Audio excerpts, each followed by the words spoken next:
Hello everyone, and welcome back to another episode of World of Law. If you enjoyed the series, remember to like the video, subscribe to the channel, click that little bell to be notified when I post again. And if you aren't doing so already, check me out on Twitch, Dungeons with Shepherd, link in the description below.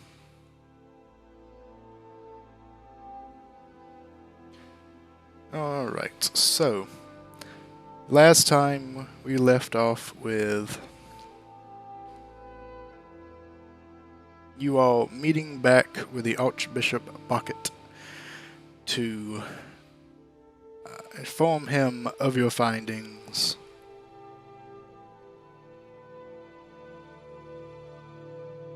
and see where this adventure led you next.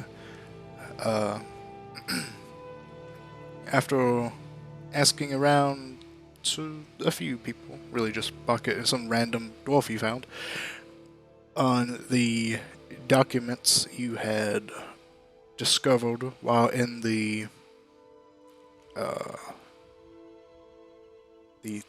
temple of the Black Hand,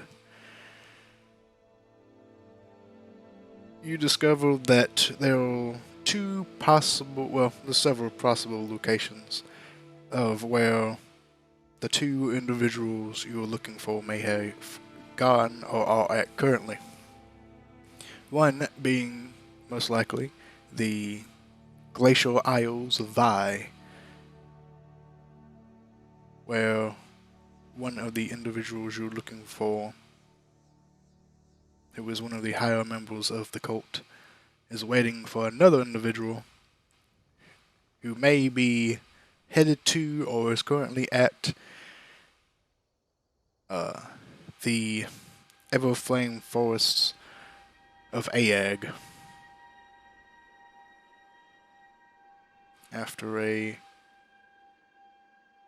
day or so in the city, gathering equipment and materials and trying to discover what else you could from the documents,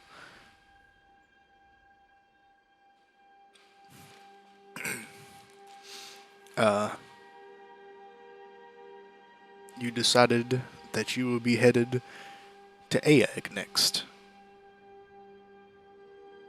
And through a very brief, expedited process, met back with Archbishop Bucket, and he informed you that there was a airship leaving Zem headed to Aag in the direction of the Everflame Forest within the day.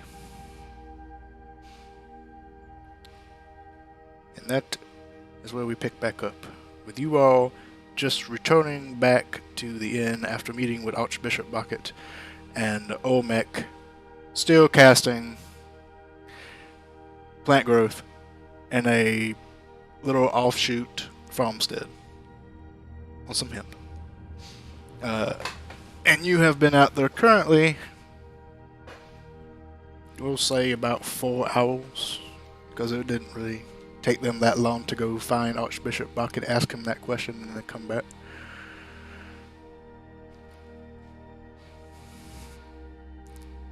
So now we're all caught up.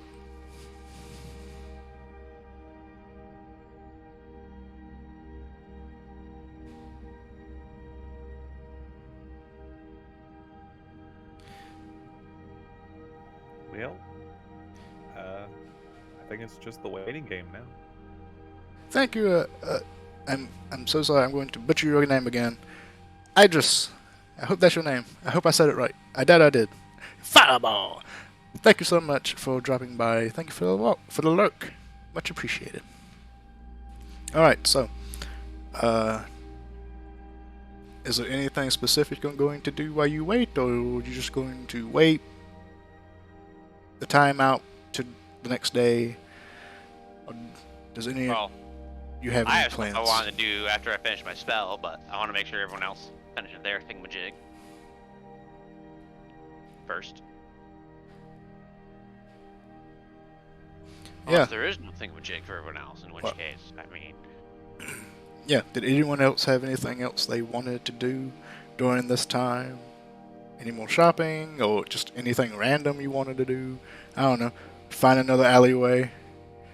and get mugged. It's only a mugging if he fails.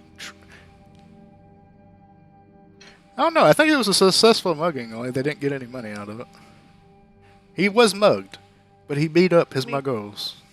I mean, isn't the definition of a mugging like being stolen from? You know what? I suppose you're right. Well, he did lose blood, so they stole blood. I don't know. The vampire mafia, I see. Yes. Whoa.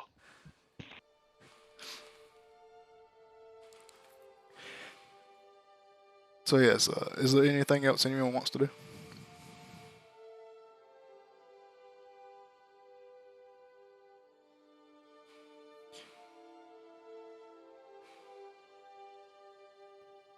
Mr. Fire Puncher and Elephant Lady?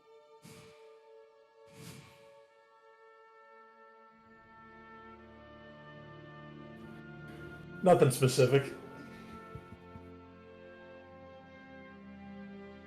Oh, okay. I think your "I'm good" meant there's nothing else you want to do. Is that correct, Duche? I'm looking at your text in chat.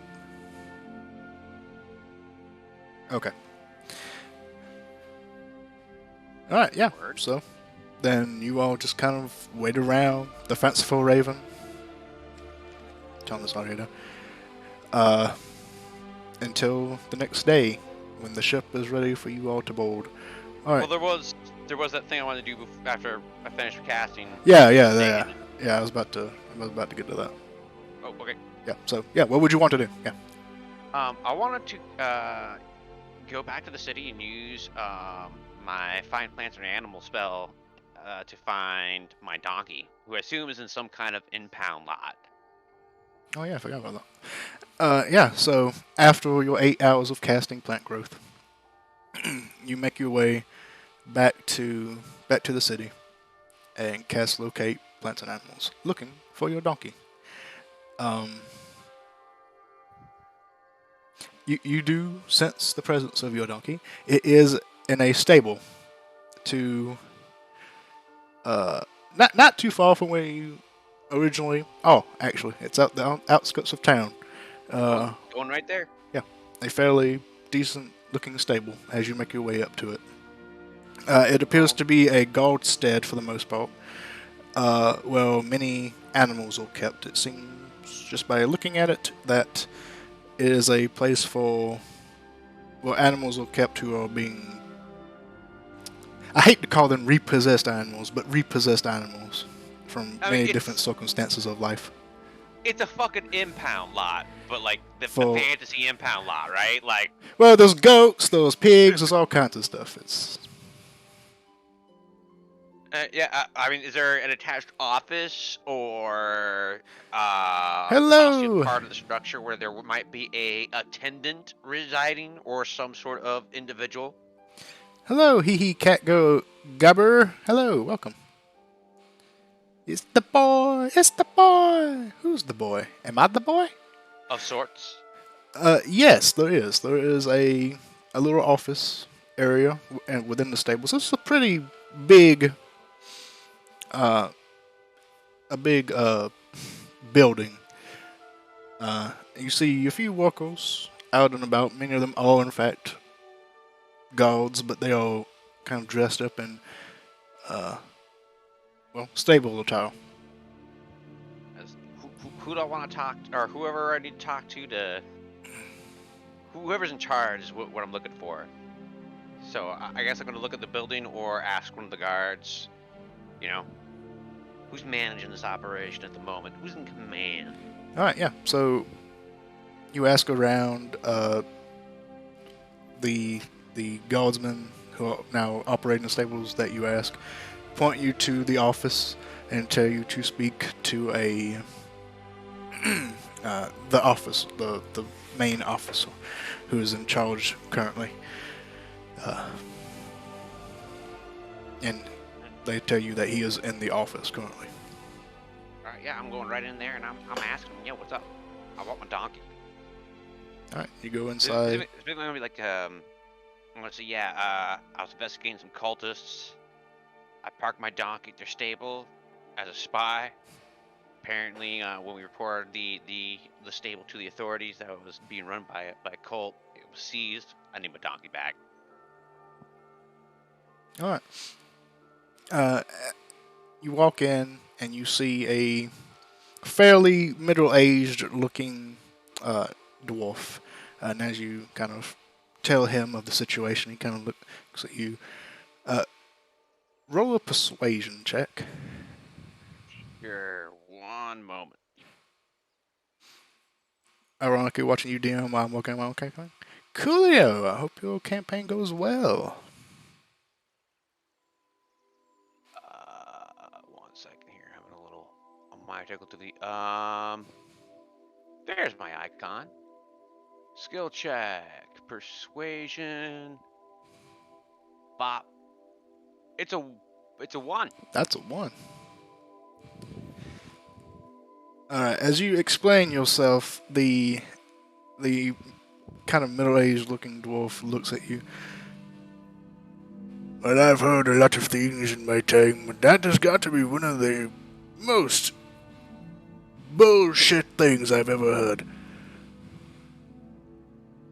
Okay, well, you can inquire with Bishop Bakken if you do not believe me. Do you have any kind of identification? You walk in there and you're telling me that you were part of an operation to take down a group of cultists. I don't know how you came across this information, but you just randomly come in here demanding that we give you one of the seized animals. I'm going to need a little bit more than just words. I need paperwork, I need evidence. Definitely be. I look at him for a okay, moment, watching you do. and I'm like, what kind of evidence would you prefer? I'd definitely be interested in anything else. Oh, that's interesting. That's nice. That's nice of you to do. A lot of DMs don't have that kind of help. Perhaps. And I pull out 5 gold pieces. And I'm like, perhaps some of the treasure that was seized from the cultists in the process? Or do you wish to see how I might have been of use in such an endeavor? He looks up at you as you present the gold. Okay, now you're bribing an officer, and you're saying you have gold seized from the area of a crime. With permission. Permission that you have no documentation of.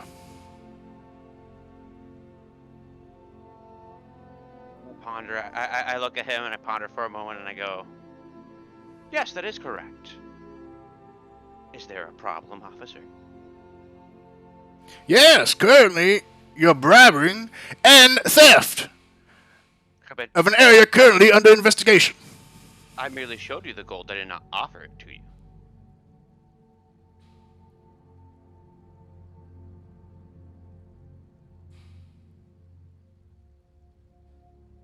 Make a persuasion check. Did not think it would go this way.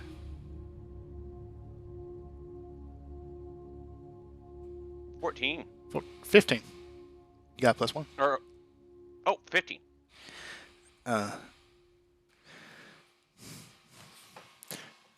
Alright then. Bribery is taken off.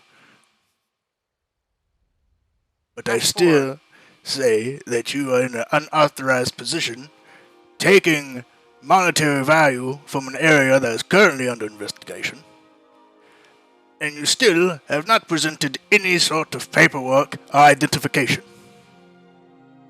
Very well. Perhaps this will serve as identification. And I turn to a giant octopus. And I say into his head, as you can see, I am not a normal individual.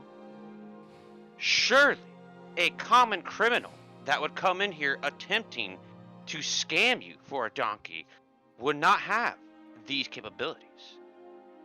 Had I wished a more illicit means of acquiring my donkey again, I assure you, it would be quite easy. Make an intimidation check.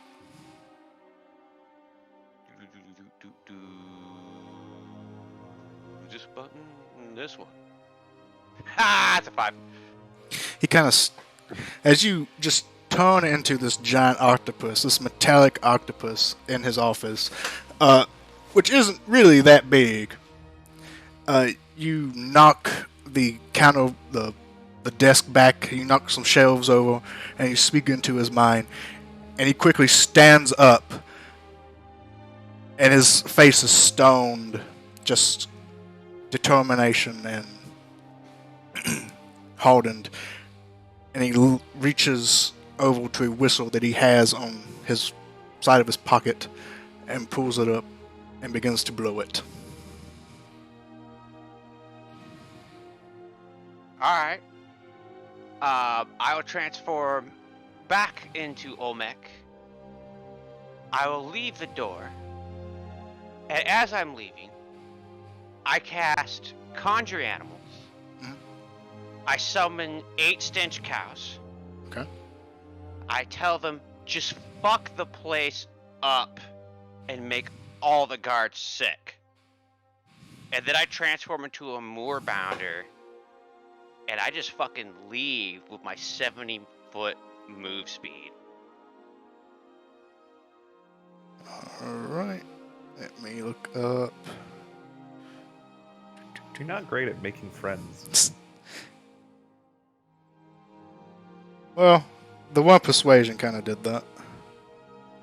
I mean, it was the escalation. It did. I tried the nice way. I tried showing him some cool stuff. He took it the wrong way. Let's see. Just showed a guard my magical druid gun, and he got all weird.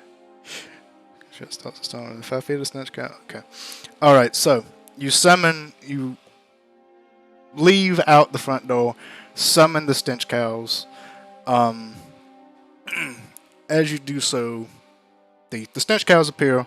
You tell them, fuck the place up, and they begin to kind of run off around the stables, just reeking and, well, fucking shit up.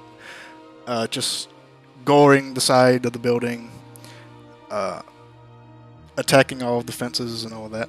But as you exit, you see that there are about 4 guards who are running in your direction currently. And they're about 15 feet from where you are as the stench cows run out. They kind of see the animals and are momentarily distracted as you and try to calm the stench cows. Mostly also getting heavily sick, some of them in the process. Because, stench cows. And you turn into a Mobounder and make your getaway. Alright. Yeah, I was gonna head back to the bar. Maybe leaping from rooftop to rooftop so I can't be followed or tracked. I'm just gonna pop in. As a Mobounder? Still a moorbounder.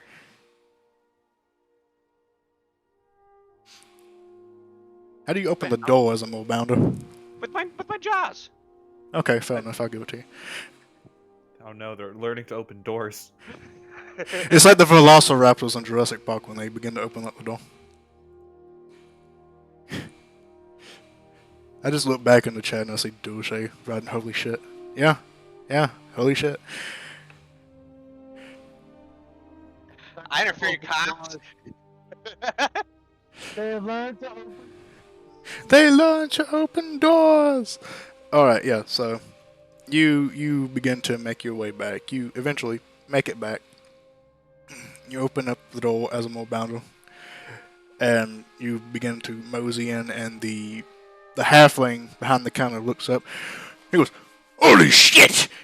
Reaches back and pulls out a musket and points it in your direction. I just telepathically say to him, "Hey, quit that. I gave you 5 gold this morning." Or was it 3? It was 3. The fucking hell is this? The beast that speaks! Wait, you gave me gold. Who are you? Yeah, it's it's fine. And I just transform back into Olmec, and I'm like, sup. Oh, fuck it. Next time I'll just take the shot. He puts the gun back. All right, and then I reconnoiter with my party. I'm like, hey guys, I was going. Sorry, it took him away. I didn't think that would take that long. I thought that would just get my donkey back and everything would be good. I don't know if this makes any sense, but you have a very good day. GPS Thank guard you. started some Much shit. appreciated. Yes, you didn't get the donkey back. No donkey. Well, I assume the donkey's possibly free. It's likely due to the destruction. He's just not with me at the moment. Potentially. See. Maybe. I had to leave, so.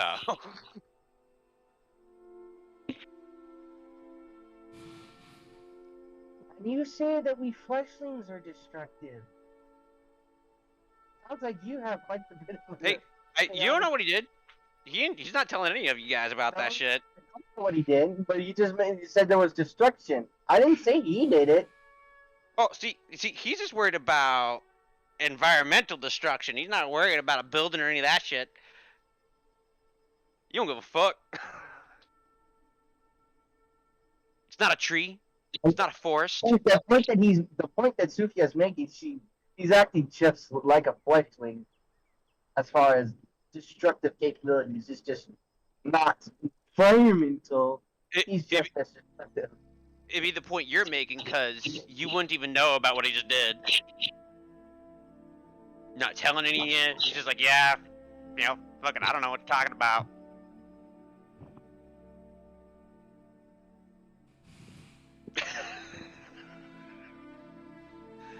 But he's like, so, have we acquired transportation across the sea to our next location? And we're taking a skyship.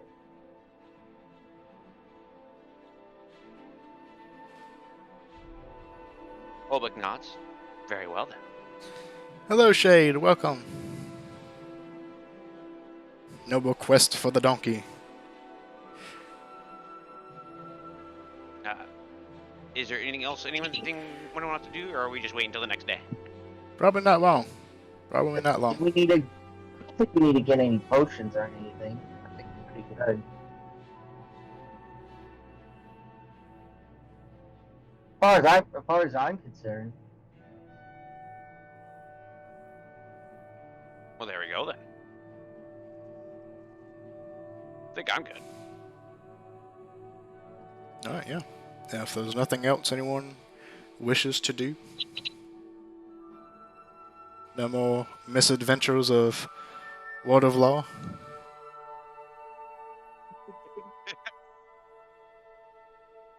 Don't think so. Alright. Then for the rest of the day, you sit at the Fanciful Raven Inn and Tavern and wait out until the next morning, and then begin to make your way, unless I'm told otherwise,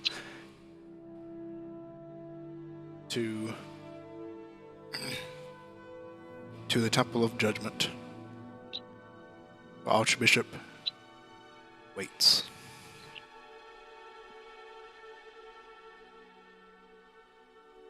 Okay. Oh yes, absolutely right. They are held by the Church of Pinnacle, which is the god of law, to hunt down some demon cultists. Probably it'll go.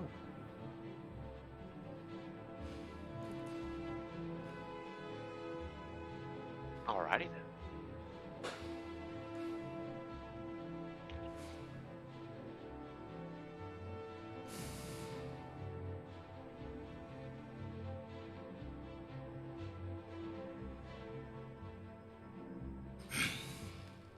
Alright. Eventually, you make your way. I can just see Olmec just walking by, and then there's a random donkey just walking by, and he goes, "Donkey!" Like a mini Shrek. You can never escape the Shrek. Never. Olmec is literally mini Shrek. Get out of my swamp! Constructs have layers. Not wrong. It's not wrong. There's a metallic layer, and then there's a wooden layer, and then inside that there's all kinds of whatever the fuck's going on in there. Arcane layer. Many layers. Many layers. And if you leave them out in the sun too long, they get moldy and start browning little white hairs. In his case, green hairs. Alright, so you make your way back to the Temple of Judgment and meet up with Archbishop Pocket, who is patiently waiting for you in his office. I'm not going to bother changing maps because ideally this will just be a quick thing. Unless you tell me otherwise. Well, I'd just like to set fire to the stone temple real quick. Okay, it's stone, so not much goes up, but it does go up a little bit. Fun fact, everything burns. The things in sight and do indeed burn. Lots of paper, lots of documentation. Very flammable. No. So we get to the office. You get to the office. Archbishop is sitting patiently waiting for you and greets you as you come inside.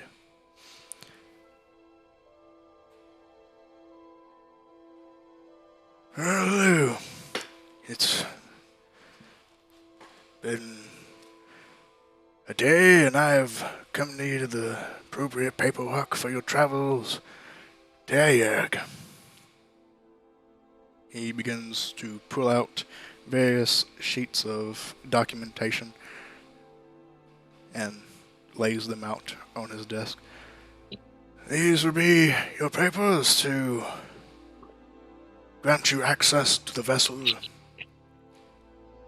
Informs them of your unofficial duties, which is to simply spread word of Pinnacle and his guidance. Officially, you know why you were there. They do not. And as I do, you keep it a secret. As word of your true presence to anyone may cause more harm than good. Whoops. I'd love if that was in character. But I understand it isn't.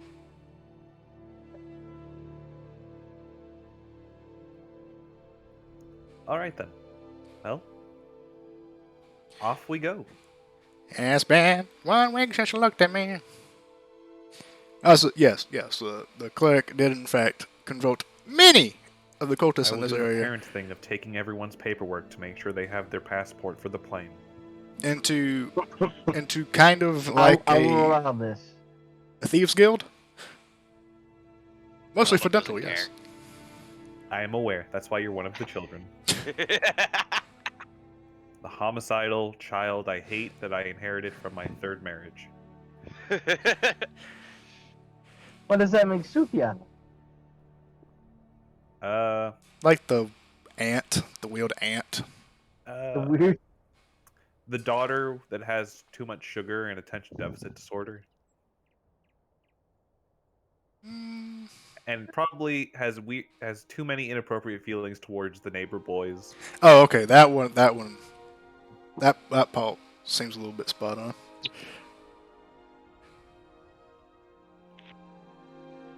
Then there's the fiery, quiet one who's a little too violent. That reminds me of the video with the On the Artificer by Joe Cat. For some reason, haven't seen it. he's, I haven't seen it either. it's funny.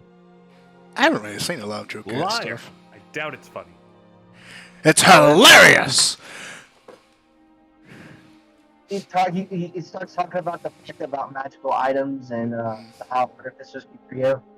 And one of the things he says is like, you can turn that vibrator into a vibrator. Wow. It's like, yeah, that's probably something that Sophia would probably do. I mean, it gives a new definition to the words vibe check. That Alright, so you take the documents and stow them away safely. Alright, then. You will be headed meeting the port master, the ship owner, on the western side of the city. Roughly 20 miles from here. Wait, did I say 20 miles? I meant 20 minutes. 20 minutes, not 20 miles, 20 minutes. Big distinction. 20 miles. I will walk 20 miles more. He is expecting you. But I do have to warn you, he is a bit of a... He's not the most approachable man. But he is a devout worshipper of the pinnacle, and despite his demeanor, is a welcome member of our church.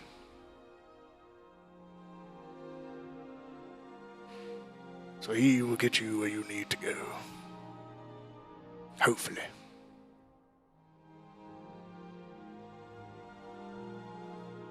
Understood.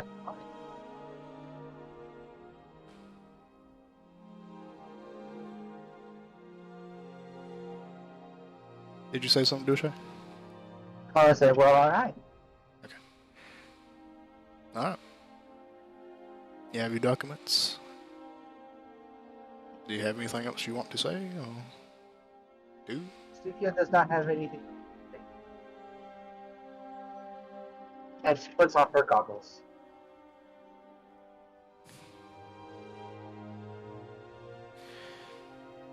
Very well. Then,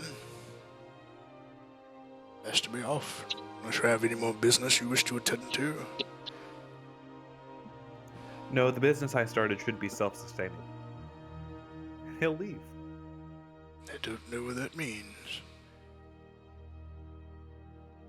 Neither do I.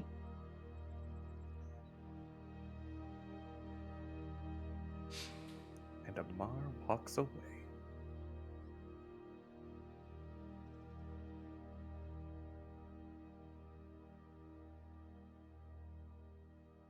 Apparently alone. I mean, I would assume I would be following him. I'm like, all right.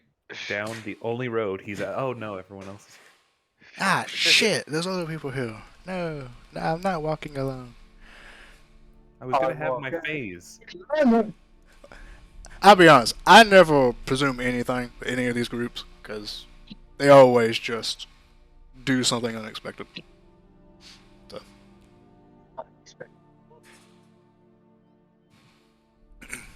Alright. So, you leave Temple of Judgment with your documents in hand and make your way to the airship port 20 minutes from here. You arrive, and the port is full of various airships of different sizes and shapes. Some meant for cargo, some meant for people, some meant for long voyages, others for short visits.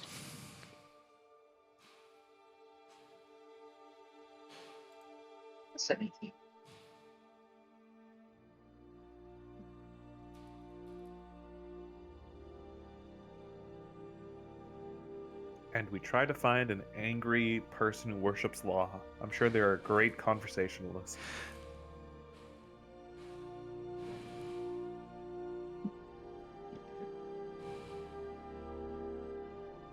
Da, da, da, da, da, da.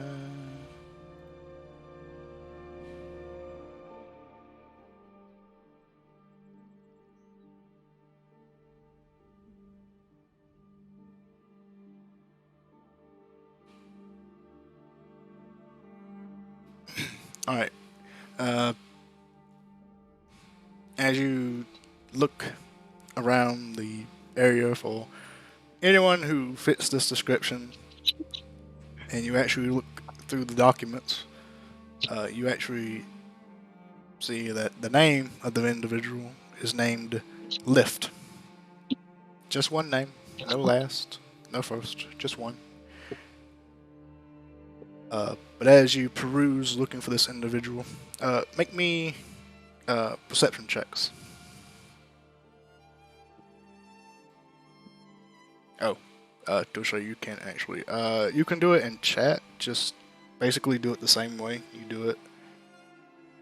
And well, if you usually don't roll in the manual, it'll be exclamation point all with a space, and then the D20 plus your modifier, whatever that is.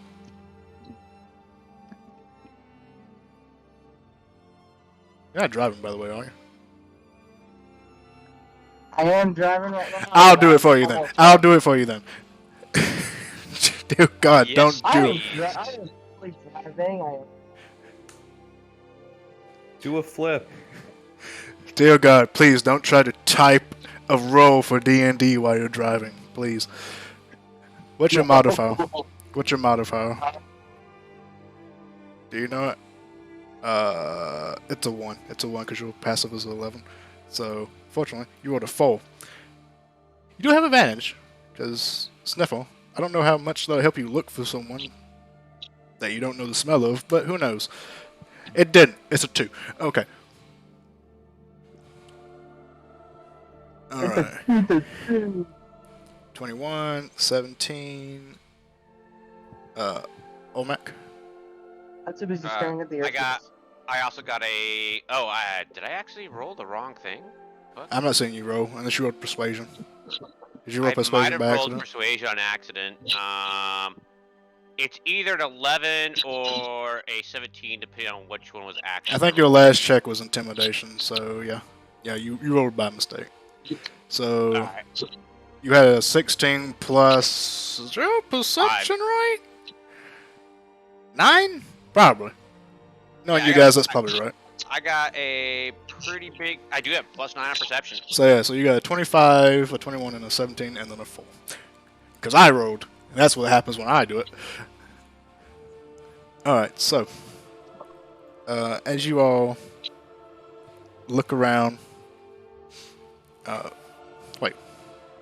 Why do I look like this? Because it's a hotkey, that's why.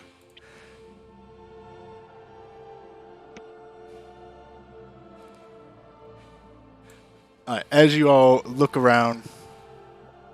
I need to remember to look at my hotkeys before I start punching numbers. As you all look around for this individual, you see at one of the airships that is currently being stocked with various goods, a really rough, grimacing El Ganassi man, who around his neck wears a chain that on the end has the symbol of Pinnacle. And he is currently giving orders to everyone who is boarding the ship with these goods. Stocking the ship with these goods.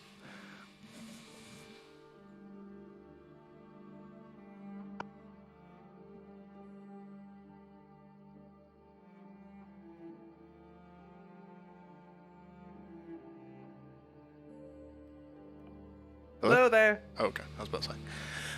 Obviously.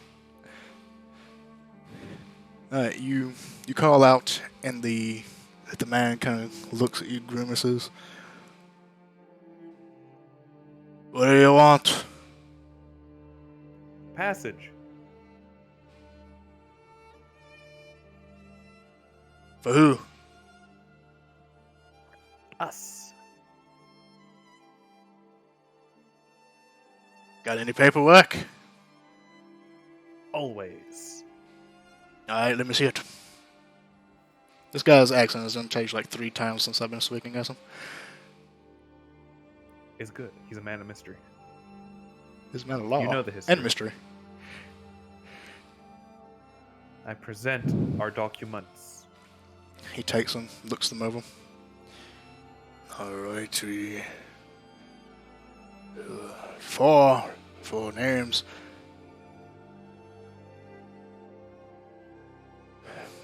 He kind of hands them back to you.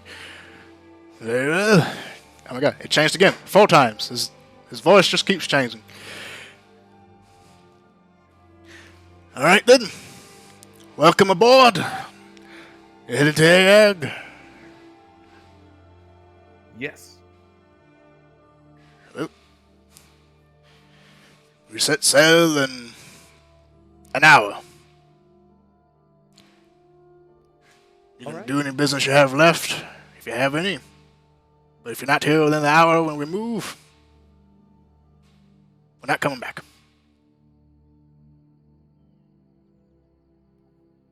Understandable. And I try ushering everyone onto the nice man's airship quietly.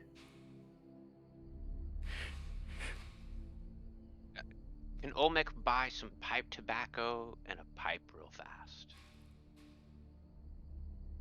If you'd like to, Yes, he will do that. then yes. He will stop by the smoke shop before stopping on the boat. Yeah. And you find a smoke shop, purchase a pipe, purchase some tobacco.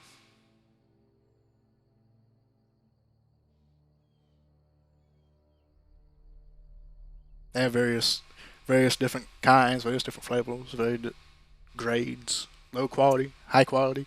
Oh, he's gonna get that dank shit. Oh, weed. He is a druid. Fantasy smoking herb. Let us say. Weed. There's many kinds of smoking herbs. Weed is one of them. I'll buy a combination. Oh, a combination of tobacco and weed. I'll get the recommended kit. I'll get whatever 3 GP can get me, which should be pretty decent. Pretty good. Good amount. I mean, weed is expensive. I mean, he's not trying to get a fucking slanging amount. He's trying to get fucking personal amount. But yeah. You buy. How much? I feel like this is actually like a. I mean, weed isn't, but I feel like tobacco actually. Ooh, is tobacco a trade item? That's a It's good not. question. It's not actually on here. Yeah, I mean, you would think that would probably qualify. You would think it would be on here. There'd be like a fantasy smoking herb of some sort. You think they would have tobacco listed? They don't. That's a shame. Whatever the fuck Gandalf is smoking, Oh, you know that's weed.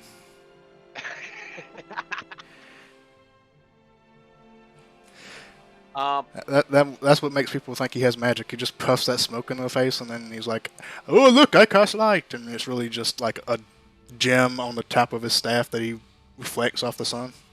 Well, given how lightweight weed is, it's pretty expensive. I would imagine it'd be comparable to saffron on trades goods, which is 15 gold for a pound, which that would be a lot of weed. I imagine Olmec could buy like a fucking half ounce and some tobacco pretty easily with 3 gold. He could even kick up to 4.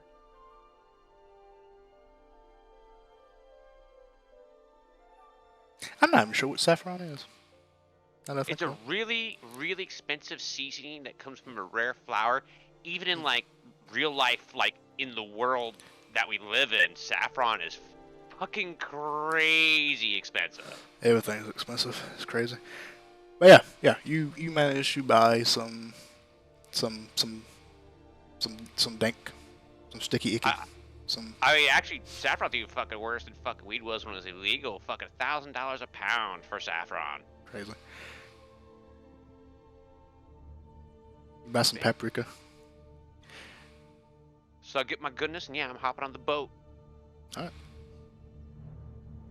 Any last minute thing anyone else wishes to do?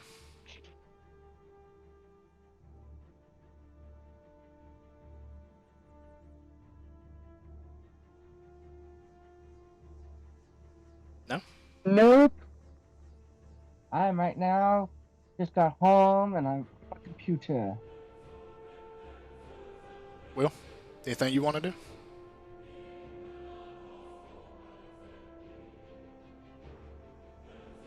Not now. Okay. Michael?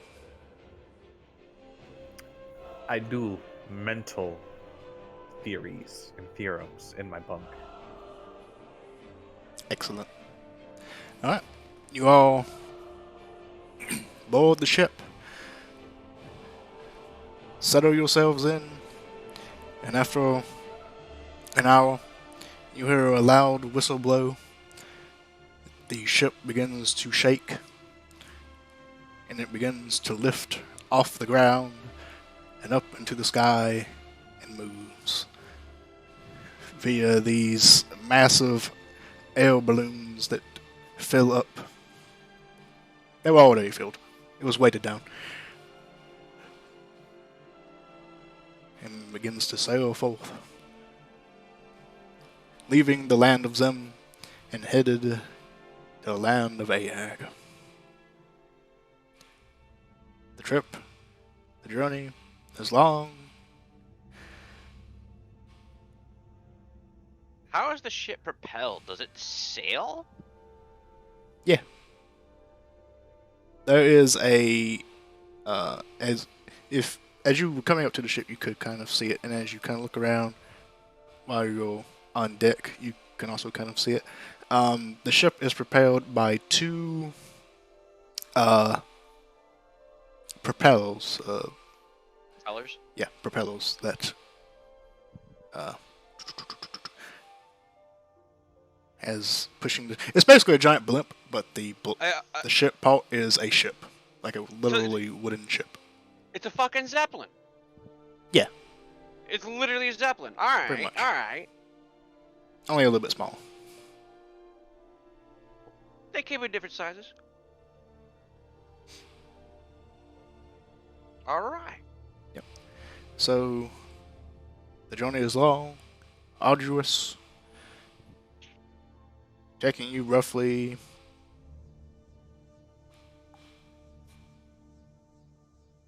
a month to travel from the land of Zem to the land of Aag. Could I prepare the spell of Gust of Wind? You have a month, Expand so you that. can prepare whatever you want. Yeah, to make us go faster. Gusts? Like if I just I Gust guess is if I a spam cantrip, myself to right? No, not Gust. Oh, not Gust. Which one? The much more big boy version of it. Here, let me get the spell description for you real quick. Control weather? No, that's an 8th level spell. Jeez. No, Gust of Wind is a 2nd level spell. A line of strong wind, 60 feet long and 10 feet wide, blasts from you in a direction you choose for the spell's duration. Each creature that starts its turn in the line must succeed on a strength saving throw, blah, blah, blah, be pushed 15 feet away from you in a direction of the line. I wonder if I could just use that to sort of like jet propel us here and there for a few minutes a day, just kind of give us a little boost.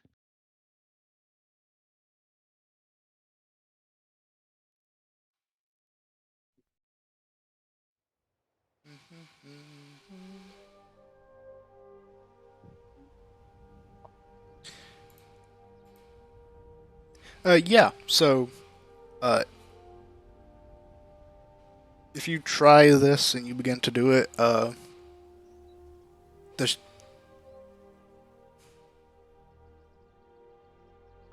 yeah. So the ship does kind of, move slightly faster, not by really significant amount, but does it give me like a mile per hour? This not really, does it? No, not really. Hoping we can just like save like even just like a few days.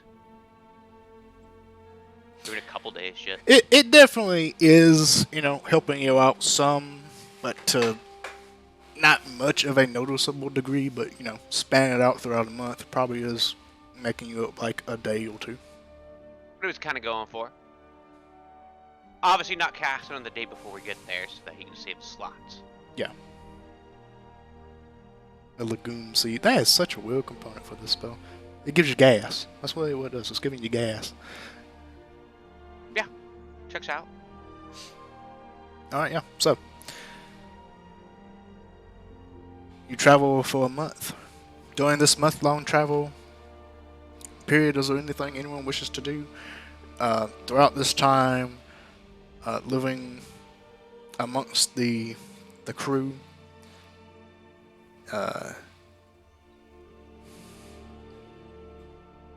many of the occupants are fairly kind, appeasing. Lift being more of a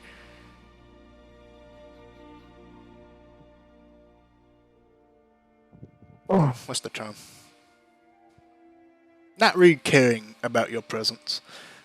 That and your presence being to him almost like a nuisance. Moi? A nuisance?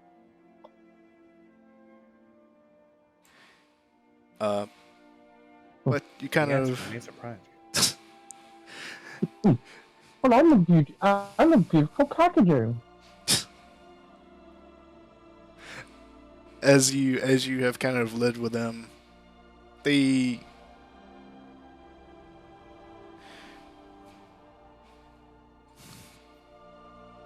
each day is roughly the same. There's a crew during the day that kind of guides the ship. There's a crew during the night that guides the ship. Between each shift change, there is a communal gathering where they all give worship to Pinnacle. And each shift change begins again.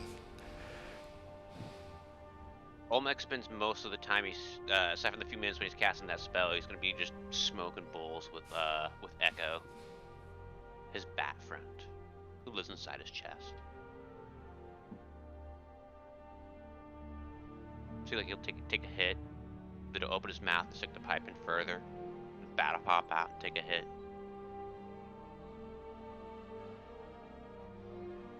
Good times.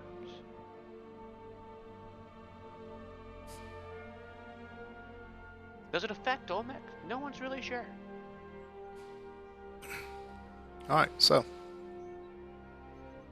Do y'all do anything during this month-long period? Do you prepare anything? Is there anything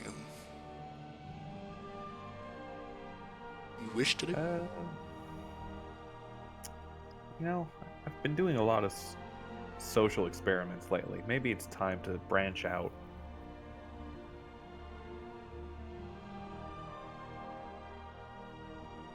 But, alas, I can't think of an experiment to do on this ship that I haven't already done to some degree in a city.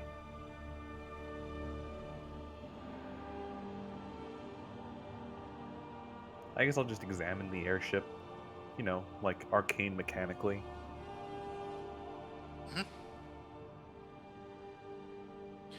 Alright, as you kind of, look at the ship, looking at its machinations, nothing of it really seems to be arcane in nature. It all seems to be fairly mechanical. There is basically an engine room.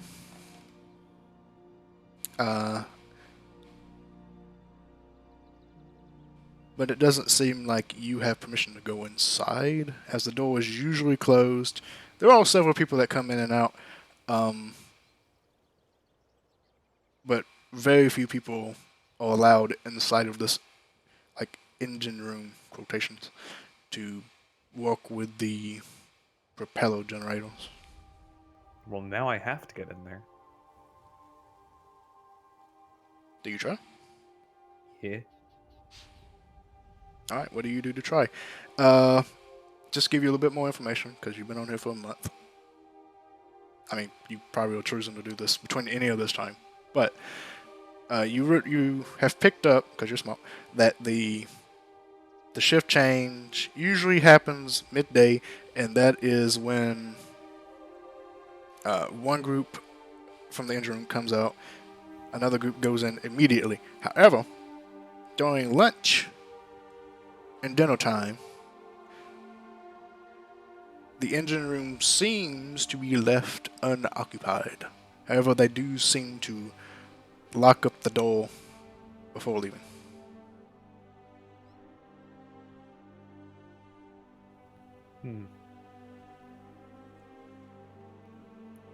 Can I identify the targets that have the key? Yeah. During the day shift, there seems to be 3 individuals. Each of them have a key. During the night shift, there was 2. They all seem to be sort of like engineers of some kind. Mostly gnomes. And an orthogonasi. They all have keys, it seems. Okay.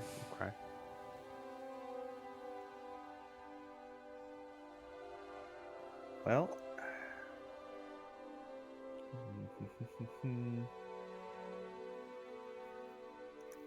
how are the sleeping areas like? Do we share it with the sailors? Is it like hammocks in one huge room?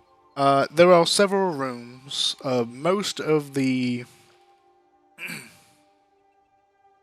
excuse me. Most of the crew members sleep apart from you, in separate rooms, and there's about, out of the crew members, there's about 20 crew. Each one sleeping in rooms about 4 people. The captain has his own room, the quartermaster has his own room, and the first mate shares a room with the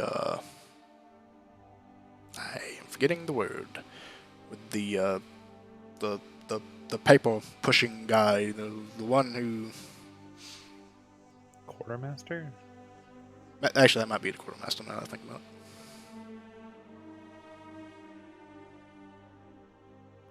Okay.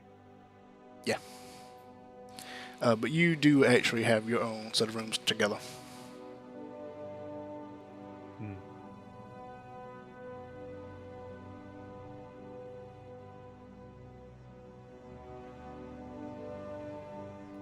All right. Well,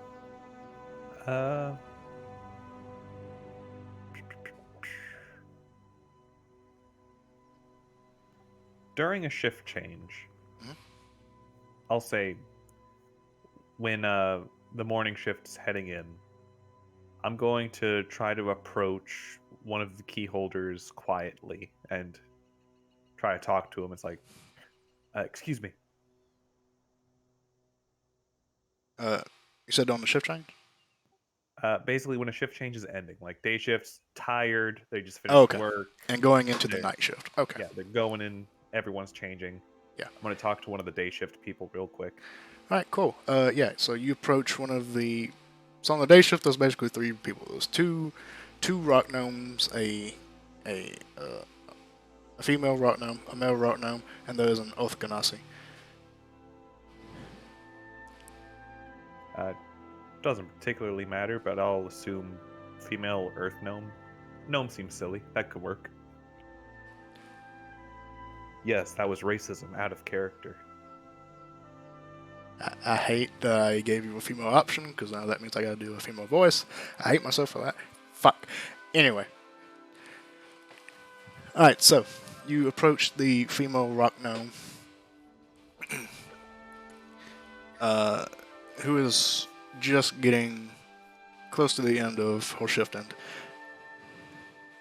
As you approach, she kind of looks up at you. Hello. Hi, hello.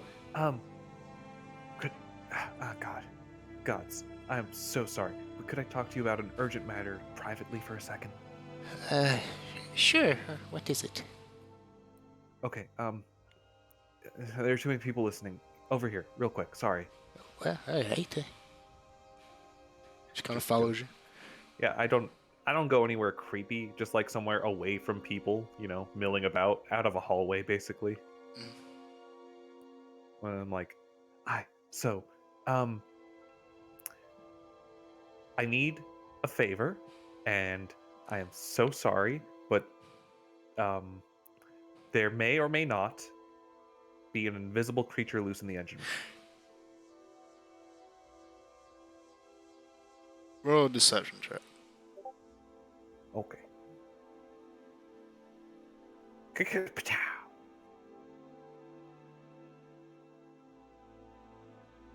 14. This is one of those moments when I kind of wish I had. I give her a disadvantage on this because she's tired. Well, that was the hope. You gotta get people. Oh, when they're natural doing 1. bad. Look at that. She would have beat you and then she got a 1. Ain't that some shit? She kind of looks at you drowsily, and then as you say invisible monster, she kind of eyes go wide. Oh, what the? Right. So, it was always a theory that we were being followed. Footprints in the middle of our rooms at night, doors open that we all said were closed. We didn't bring it up because, frankly, not many sailors would like us if they thought there was an invisible stalker after us. But anyway, I digress. It's in the engine room. I would like to check and possibly get rid of it. She kind of looks a little befuddled. And you didn't tell anyone about this. Please. I am so sorry for this. You I have a wasn't sure. stalker. An invisible stalker. And now it's in the engine room. She kind Wind's of going over her grabs mouth. you by your scruff, jumps up, grabs you by your scruff, kind of pulls you down. What are you doing? Panicking. But also, please, I will owe you a favor by my God as my witness. I will owe you till the ends of the earth if you don't tell anyone and help me get in the engine room just so I can get rid of it. Don't tell anyone. It's an invisible. I pause going over her mouth to not get attention. Like, She's still grabbing you by your scruff. I figured. Yeah. Roll a persuasion check.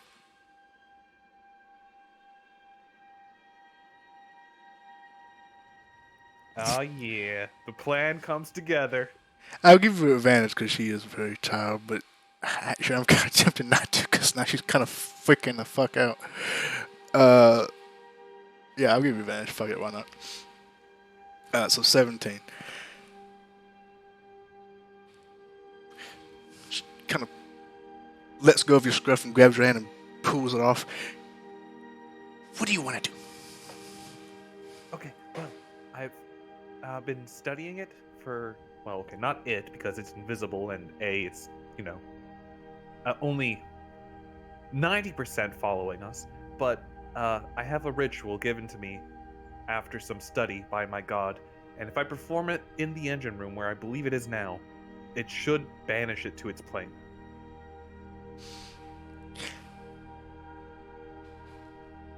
If this doesn't work, I'm not going to be the one to tell the captain.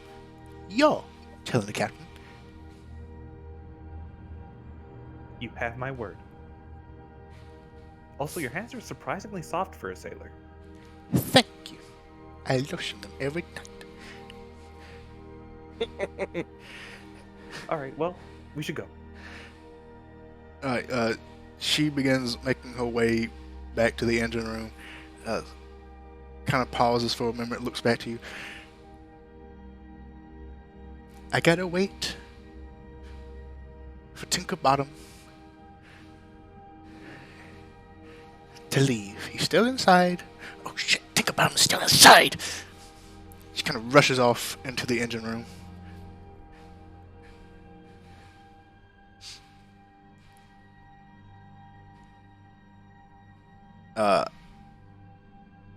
And as she kind of rushes off inside, you kind of hear just kind of a whispered voice going, Think about him.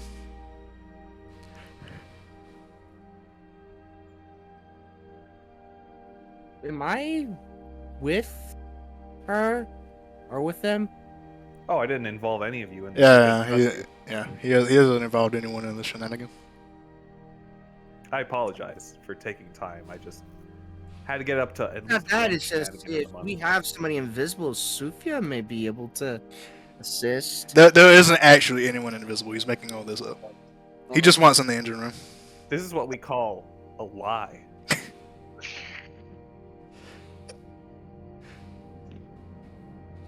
Lekon must be so proud of me.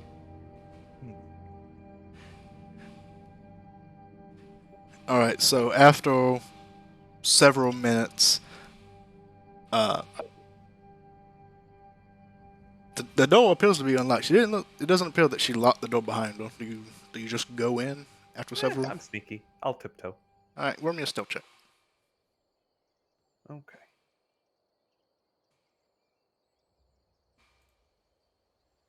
$13. All right. You open up the hatch and step inside, kind of sticking to the shadows. The area inside is fairly lit, mostly by windows outside, but it is fairly late in the evening, so it's still pretty dark. There doesn't appear to be any torchlight from any kind of candles or anything like that inside this room. Throughout the rest of the cabin, there have been like some candle lights kind of, and some torches kind of lit. But in this room, there appears to be none of that. Luckily, I believe you do have dark vision. Yee. So you can see fairly well, as it is, it's just dim light, so you can see fairly well. You kind of look around, and inside you see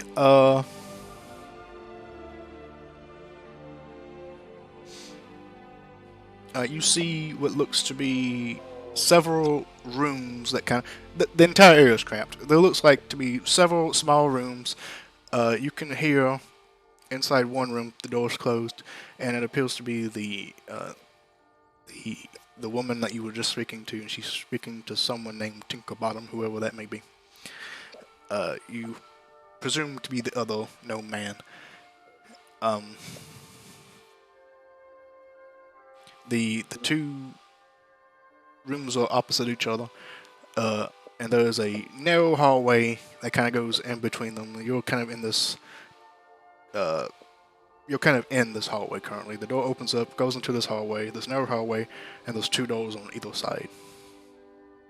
And then the hallway opens up at the end, and at the end of this hallway, you see a fairly large-looking crystal that's sitting on a metallic kind of pedestal, and it's glowing. There's a look of disappointment on Amar's face. Yes, I understand magic is a valuable and important scientific resource and fountain of power. I was just kind of hoping for an entirely mechanical endeavor of air travel. Oh well, hybridization of science and magic have been immemorial. And to sell my bluff after I talk to myself, I'm going to use prestidigitation. I cannot pronounce that. Prestidigitation? Yeah. I'm going to leave marks on the floor from where I entered up to where I hear the gnomes talking. Mhm. To essentially, the goal is to leave a trail that, they should probably follow and get out of here so I can take notes. Okay, so you use prestidigitation to mark up the floor to make it look like something was here. Up something to weird with yeah, like 3 toes or something. oh yeah, that's creepy. Up to their the door that they are currently at. So to be clear, it's gonna be like footprints from the room they're in Yeah. to the exit. Oh, so leaving the room they're in to the Yeah. exit. Okay. Because Okay. as soon as that's done, I'm gonna use thaumaturgy Uh-huh. to make an ominous sound and open and or slam shut a door. Okay. All right. So you do that. Roll me another stealth check, because that will automatically end your stealth position, as you do have to, verbally speak it out loud. I believe you also have to with prestidigitation, but maybe not. Pain. Pain, suffering. The consequences of my actions. No. Why didn't I hide behind the door? Can I just say Honestly, how cool it is to have prestidigitation and thaumaturgy? That's lit. I'm an arcane cleric. I got both. Wait, go on. I'd love it if it worked, but they slammed the door open so hard it knocked me out. I was like hiding behind the door. You were hiding behind the door and went, wham! You cast thaumaturgy away from you, presumably, slamming a door shut in the process. Listen, I'm smart and wise, but if you want to say I goobered it and I hit myself with the thaumaturgy door, I'm okay with that.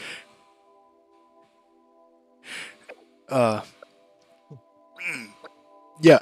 Okay, so this is what happens. So you thaumaturgy the door shut.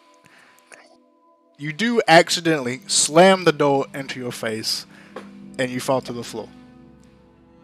The door across from you, where the two gnomes were talking quietly, opens up. They see you knocked out unconscious not unconscious, but lying on the floor. They see these footprints going from their door away, and the loud bang. They look at you. They look at the footprints. They look at you. Look at the footprints. The woman kind of goes to your side. Kind of looks up at Tinkerbottom. You got him. We gotta get out of here. Save yourselves. Run, you fools. Make a persuasion. Why? Why now? He could convert an entire cult for dinner, but he couldn't convince two gnomes to leave him behind for an imaginary monster. They're too noble. So she looks at you. She goes. She slaps you. No, we're getting out of here. She grabs you by the scruff of your neck, pulls you up onto her shoulder. Come on, Tinkerbottom. Tinkerbottom comes up, puts you on his shoulder, and they both kind of drag you out, with you kind of laying on their shoulders. I do my best to take mental snapshots of everything in this room. Roll an intelligence check. Alright. This will be how much you can mentally remember.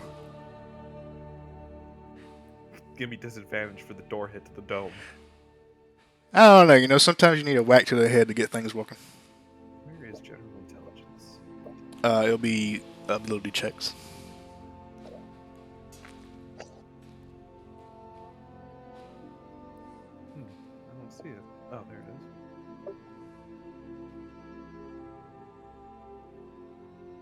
is. 18. Alright, so, as you're being dragged out, you kind of take one last quick look around at the room, taking in as much as you can. And you attain quite a bit of information just by quickly looking around, paying most attention to really the main mechanical stuff in the room, which is the giant crystal kind of being held on this metal pedestal. As you're being dragged out by these two gnomes who are nobly carrying you out away from danger. They're too damn heroic.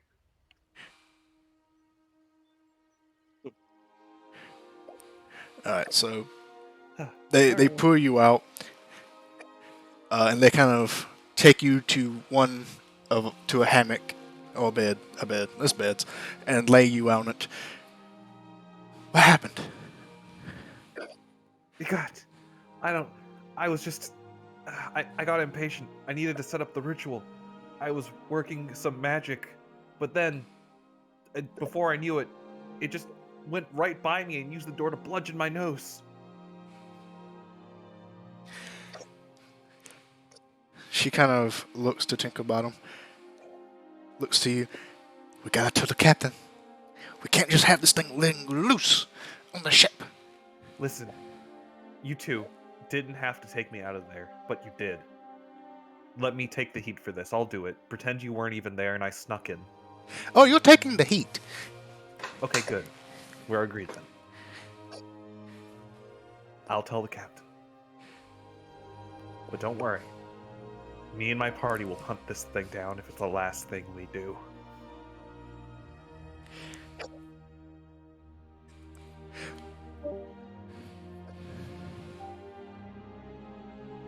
Wow. And I nobly head up to the captain's office. As you do, the two gnomes kind of follow you. The woman kind of wiping your forehead down where you took the unfortunate blow from the invisible monster. Totally. And you make your way up to the helm where the captain is currently. Do they follow me the whole way? Oh yeah. God damn it. It would have been so easy if they just walked away. Well, actually, I take that back. One of them goes back because the engine room still needs to be taken care of. So one of them heads back. The woman continues on with you. Listen, I'm gonna before we get there, I'm gonna lean down and say, listen, between you and me, I don't have to say any names. I can just say I did this of my own accord. I didn't get your help. No one saw you besides that other person. You don't have to get involved in this. I can take the entire heat without even mentioning your name. Make a persuasion check. Oh yeah, 3. Let's go 3. 4! Close! She kind of looks at you. No. This is my fault too. We should have went to the captain as soon as you told me. Nod sadly. You're a good person. I know. And away we go. Alright, so you make your way up the helm. And the helm is fairly visible. I mean, it's literally like a regular ship. It's just a blimp on the top of it. So you walk up the stairs outside, wind blowing in your hair and fur, mostly your fur, whole hair. And Captain Lift is currently steering the ship. And he watches you come up. What the hell happened to you? Door. Okay. Also invisible stalker. Okay, now we're talking. What's Invisible Stalker? So, there was an invisible stalker I was only 90% sure was following me. I traced it to the engine room. I asked somebody to let me in. I have a ritual that can help me get rid of the thing, but I needed to confine it to one room. And then it escaped, hitting me with the door.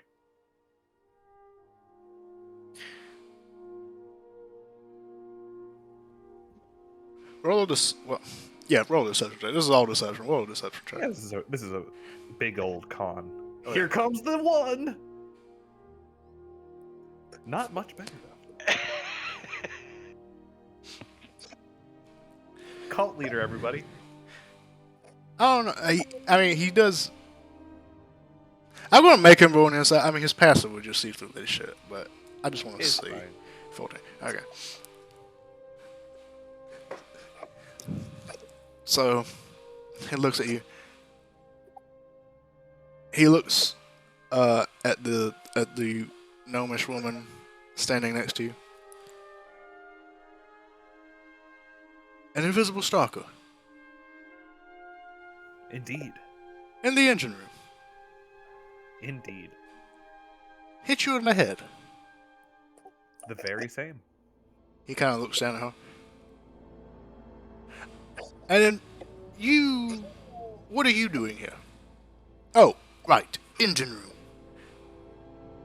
You let him into the engine room for an invisible stalker. She kind of nods.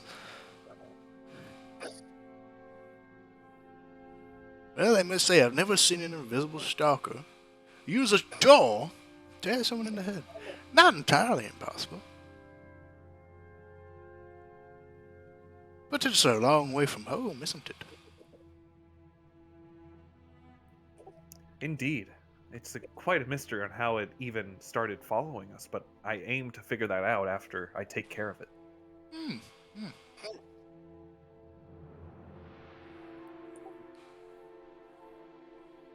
So, what did you really want in the engine room? Oh, to figure out how it works. Ah. Well, did you learn? If I had more time. Well, you had the time you needed.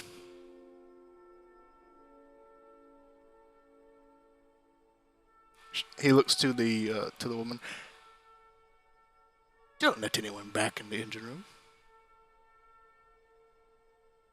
She nods, looks at you, smacks you in the side, and walks back down. Oh, my ankles.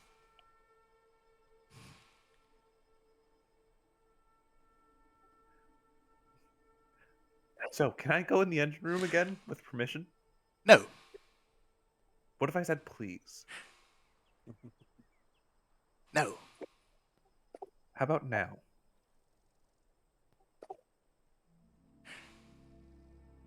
Hold on, let me think about it. No. I see. But have you considered now? I can't let pedestrians in the engine room. He points to your head. For reasons like that. I mean, to be fair, going in the engine room had nothing to do with me easily convincing your crew member to let me into a restricted area. No, but going into the engine room did cause an accident to happen. To be honest, it was my own thaumaturgy. I was too close to the door. Oh, and you cast magic in the engine room. Well, I'm definitely not letting you go in there.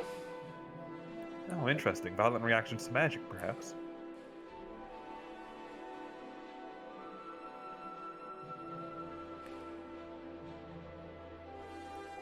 I'm just gonna try to read him for a response to my question, because I know he ain't gonna answer. Absolutely, like, just stone-faced, a little pissed off. But that's, he always has that look, so. For my own curiosity, I wanted to see if I rolled under 10 again. Oh, you rolled an insight. I didn't even say that. 11? No, it's cool. If you didn't want there to be one, it's fine.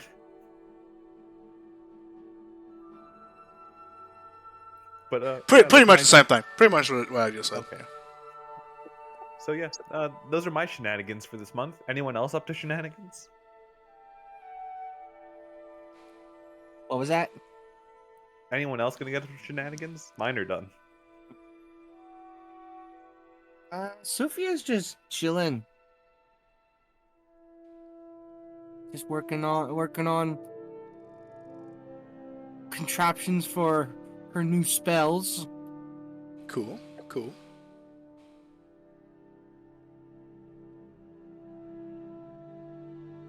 All right. In fact, I think I should go ahead and switch to my switch armors. So I'm gonna actually change out of my into my chain shirt armor. And give it the old arcane armor treatment.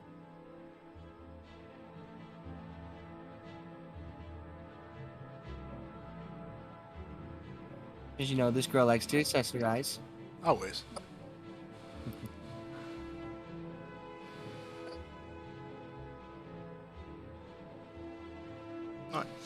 Alright. Will, is there anything you're doing during this month-long journey?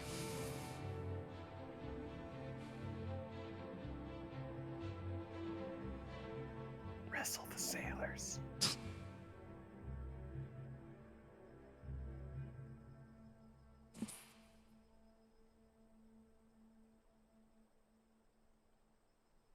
Well,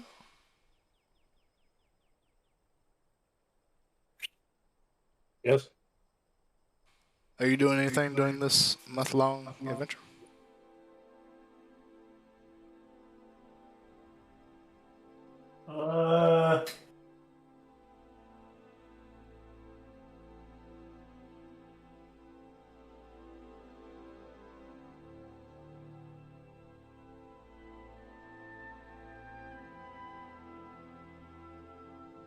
It seems uncharacteristic of him, but he would just spend the time meditating. Alright, yeah. So, over the month-long journey, you spend the majority of your time meditating. Can we do one thing real quick? Sure. What is it? Okay. At some point, when the other two aren't in a room, the robot and the artificer. Sorry, I'm terrible with character names. Omek and Sufia. Sophia. Sufia. There you go. Which one of you would like to enter the rooms first? Because I want to do a little scene.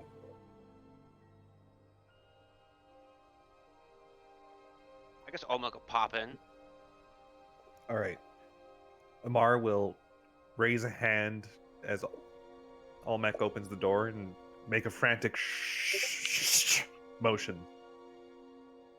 Olmec will just speak to you telepathically and be like, "Oh, what is it?"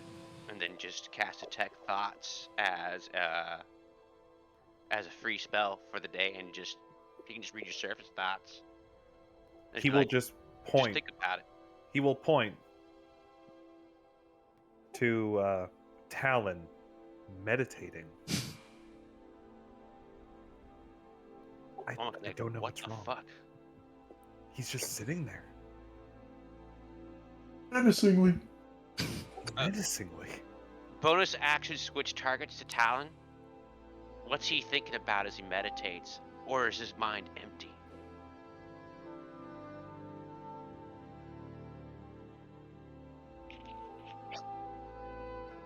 Oh no, the JoJo flare.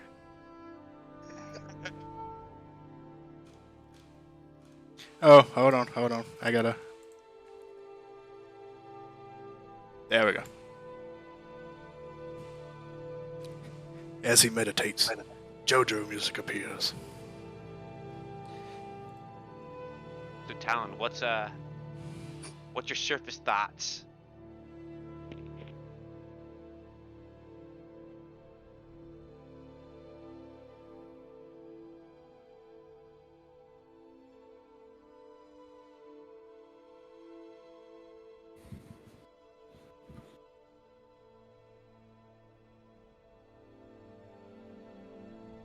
I don't really know how to describe this, but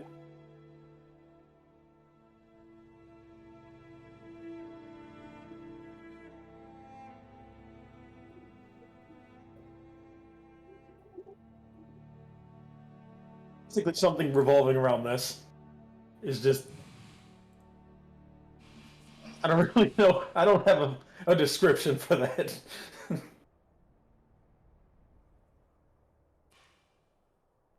I'll swap it back to Amar. And I'll telepathically be like, he appears to be mentally rehearsing a fighting technique of some sort. I don't think I've ever seen him become still without a hat over his face. It's so unnerving. Best not disturb him. He might I'm suddenly do the technique he's thinking about on you. I am very punchable. Many people tell me this.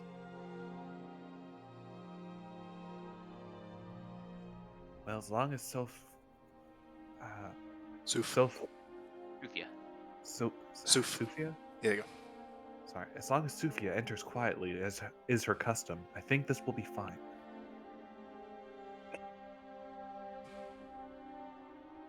I think I'd be able to manage that.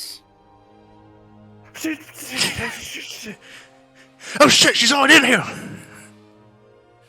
How does no one ever notice the elephant in the room?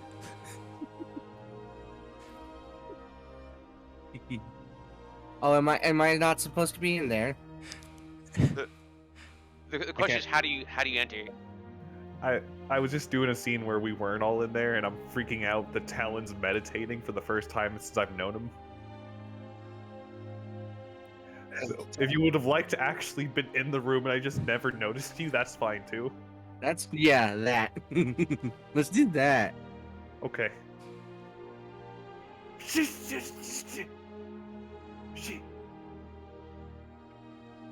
Okay. Now we're all here. It's time for an experiment.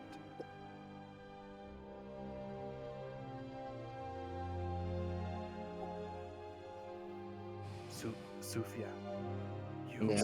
are the quietest person I know. I need you to get a pie from the gallery, from the whatever you call a kitchen on a ship, and bring it here. Galley.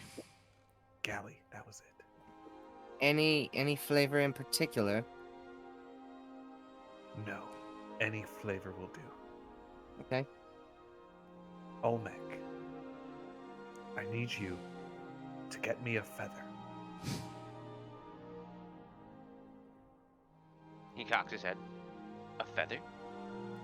Yes, Does the pie have to be full?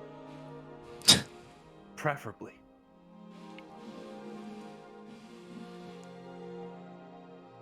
Olmec Okay. ponders for a moment and goes, I'll be right back. Olmec could go out into the hall and summon 8 giant owls. Giant owls? Yeah. And then I'm just gonna fucking It's gonna be very, very cramped. yeah, I know, that's why it's fucking hilarious. And I'm just gonna get a feather from one. Walk back in. Alright, so now there's just 8 giant owls in the hallway. No one can pass. Oh, they could probably crawl under. Probably, but Slowly. it is giant owls, and I don't want to fuck with a regular sized owl, let alone a giant owl. It's true.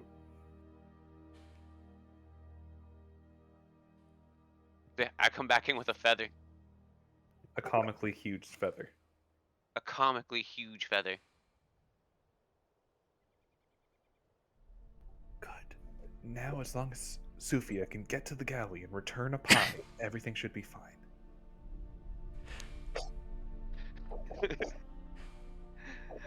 Olmec squints. Or I guess he can't squint. Yeah, Olmec you cocks his probably head. have like eye slits that kind of like. Eyelids. Yeah. He's like, I'm not sure this this will work out as planned. One of my many theorems have to. There's a chance this one will. Okay. Sufia is going to head to the galley to get a pie. Okay, you walk out the door and you see 8 giant owls on both sides of the door blocking the hallway, which is only like 4 feet wide. I would have thought I would have done this right after Sufia left, but okay, that's even funnier. I mean, either way, coming in or getting back, she'll have to cross the Owl Brigade. The owl wall. The wall. Owl. The AWOL.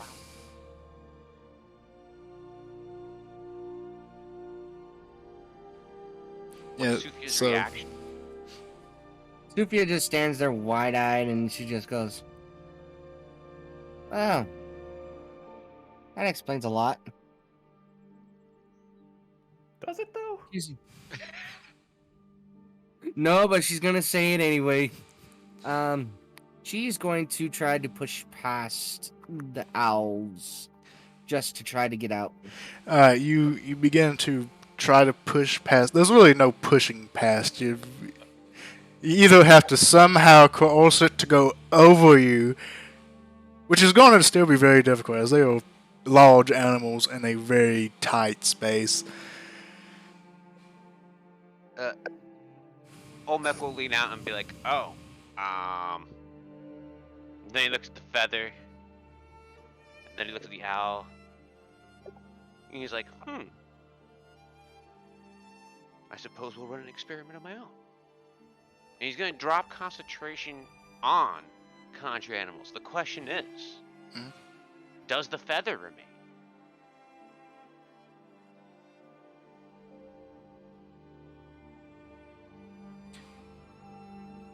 Excellent question.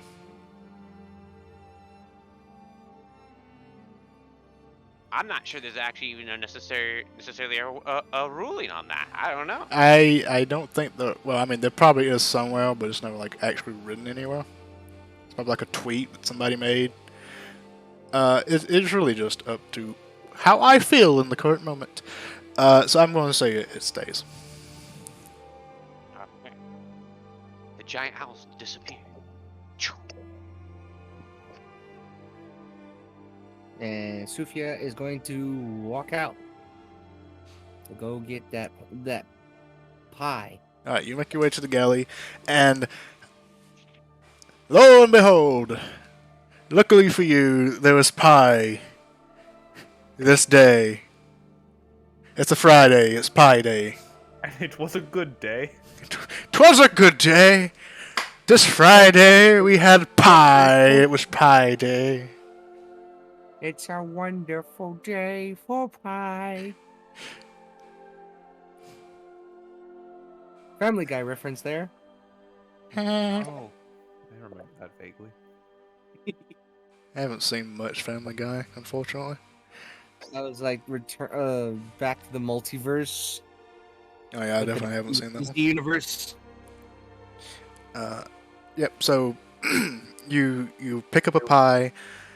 You make your way back to the room.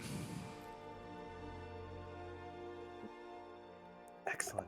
Now stage 3. I will tiptoe. I will close the distance. I will tickle the monk. You tickled the monk? With the feather. Okay. You tickled the monk with the feather.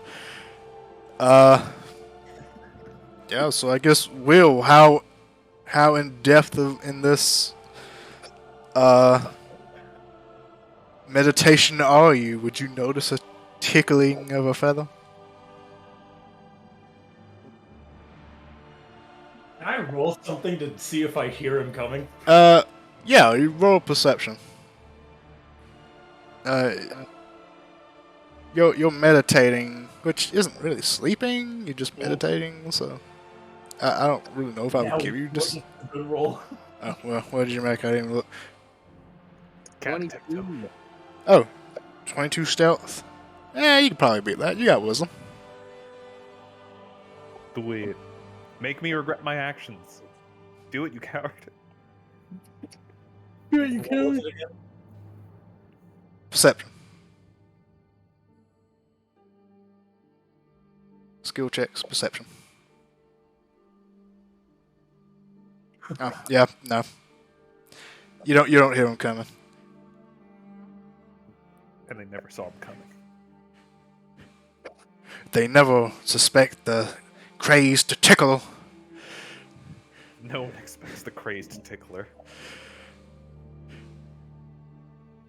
So yeah, now the question is, how deep in this meditation are you? Would you even feel a tickle from a giant owl fella?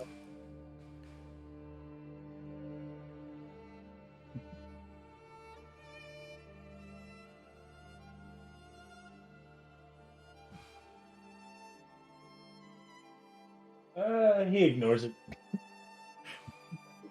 Okay. I do this for some time, expecting, a response. But then, I know this is a response, and I tiptoe away. Ah, yes. The best response is no response. Therefore, being a response. Sitting on the fence is indeed being on a side. All right. I will make a note in my notebook, and then say, "All right, well now we can eat pie."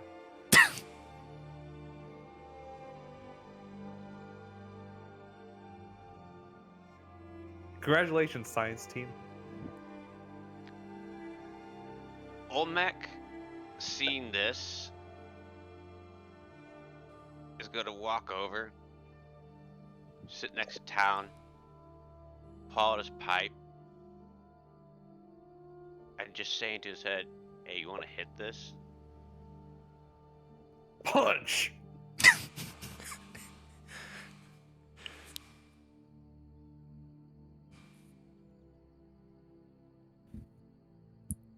The response you get is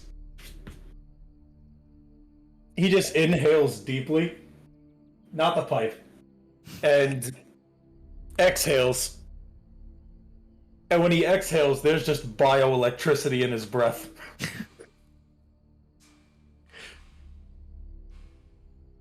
Almost gonna be like, "Word," and he's just gonna lean over and just light his pipe, Talon's hair.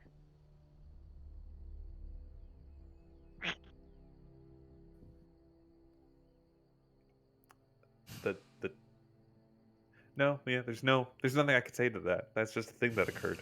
All right. Thank you all for encouraging shenanigans.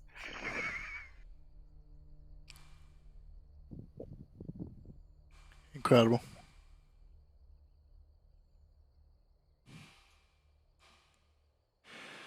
I am officially shenaniganed out for this boat ride.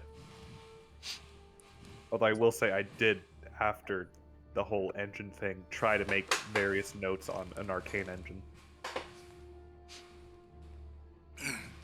Make me an Arcana check. Oh no. Oh, I am no. terrible at these. No, my whole subclass is based around arcane.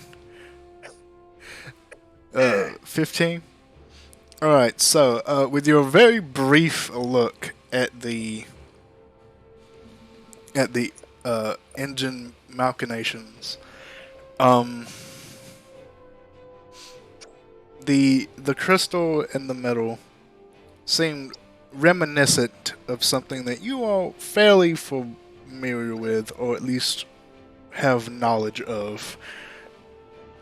The crystal appeared to be a roughly 2 foot tall,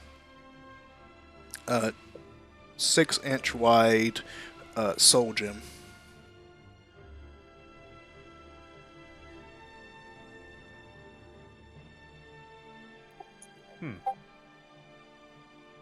Which is used for many magical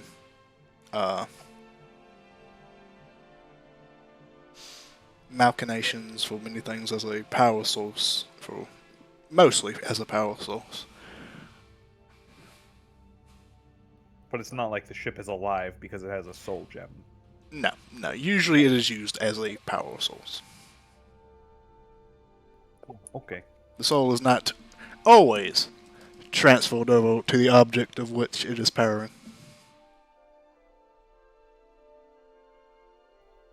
Okay.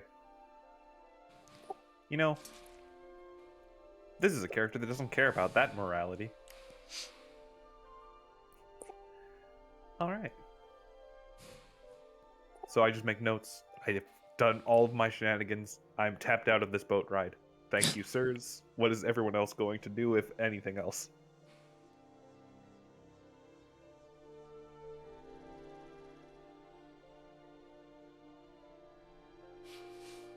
Eat, drink, hang out, work on her armors and stuff. I mean, What are there's you not gonna really do like with any Drunken shops. Sailor? There's not really any shops aboard this thing, is there? No, it is mainly a cargo vessel. For But they do have a gift shop. they do have one small gift shop. It's mostly just filled with ornamental globes. You know, chill outside in her laying down, enjoying the sun upon her skin. You know, like she's on a cruise. And everybody's checking out the giant pachyderm because I'm pretty sure she's the only one of her kind in this area. Or on board. Joke's on you, there were 3 others. Sky elephants. Yeah. That would be Olmec- amazing. Olmec's just on the deck, just playing tabletop RPGs with all the rats on the ship. Amazing. Luffy's just Echo. on a bench in like just like a chain like bikini kind of deal. She's like, ah.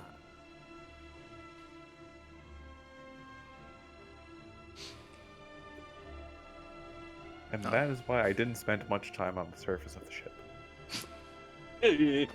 What, you didn't want to see the pachyderm? I mean, listen, there's two events going on at the top of the ship at most hours of the day that I don't seem to enjoy in character. This does not spark joy, but I can't throw it away. Sunbathing packet titties, and a tabletop role-playing game with rats. Does not spark joy. Yay. Alright, so after a month passes, well, before a month, after 3 weeks pass, you make way above the landmass of Aag, and after a week, once you make wayfall onto land, leaving the sea behind you, you settle down in a fairly smallish city. This one is much smaller than the one you left. This one is about 30 miles wide. Off in the distance, there is a blazing light of fire and flame that is ever constant. To your east. To your north, there is a massive volcano bubbling and boiling with lava and smoke. And the air is heavy and thick with smoke. As you make your way down into the city, much of the city streets is paved and stone. There is wood. It is heavily darkened and treated for flame resistance.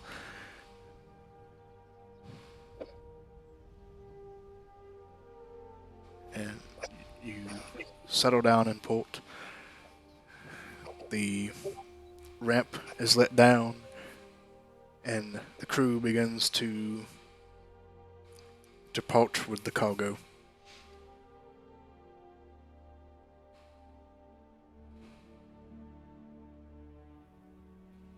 So we've gone from a desert to a volcanic landmass?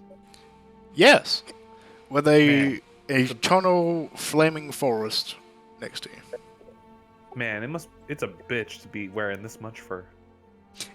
Yeah. Pop out a slot to cast Good Berry. I'm gonna give each of my associates 2 good berries, just in case they get injured or burned. Apply berry to burn. Effective. Especially So far, useful if someone gets unconscious. I've hated every destination of this trip.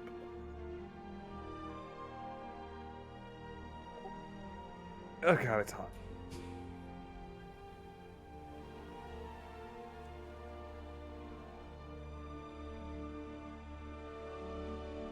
All right. So, you've made port. What do you do now? We're gonna go find that preacher or whatever that the Archbishop has informed us about. Creature, I thought we were just looking for the cultist who's going to the Temple of Fire to find the Eternal Flame or something. Yeah, we're doing that too, but weren't we supposed to check in with someone? Maybe, I don't recall though. Dungeon Master?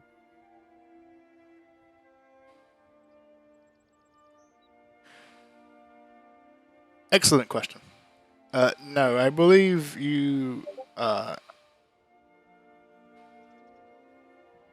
believe you may be misremembering and thinking that the ship master, the captain, Oh. was the priest. I think you might be mixing those two things up. Okay.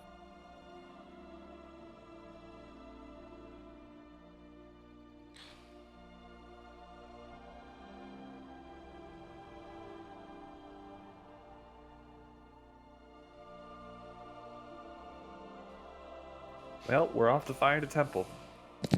We should probably hire a local guide. Or just not be bitches and wander into the flame forest.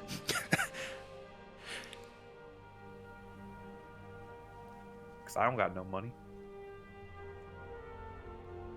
This job, surprisingly, pays poorly.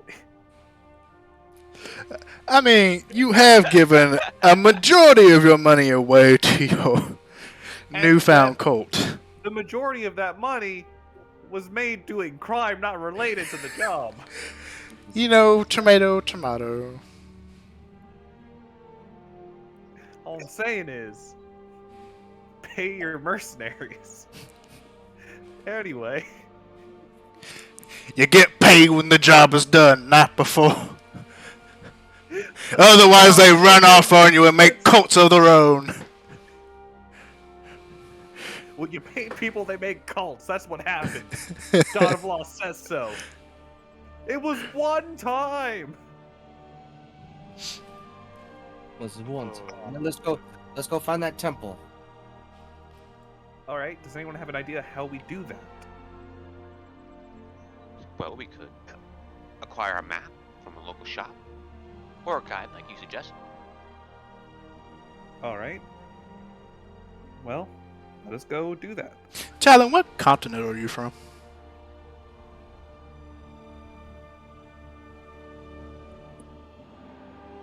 Himnar. Okay. Okay.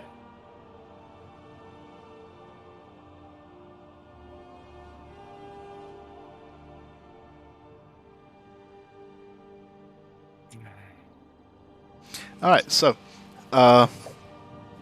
you head out into the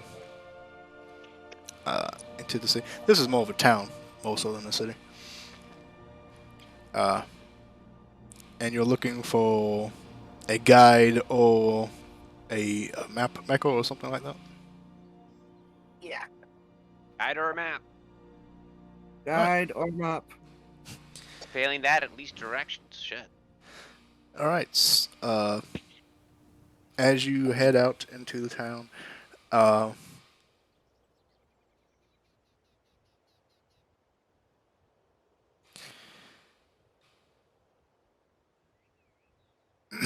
So, As you head out into the town, you find the shopping district, and throughout the shopping district are many small shops, as well as uh, taverns, inns as well. Uh, Many different individuals kind of wandering around, shopping, going through their day to day. There is a little shop that does have various different maps.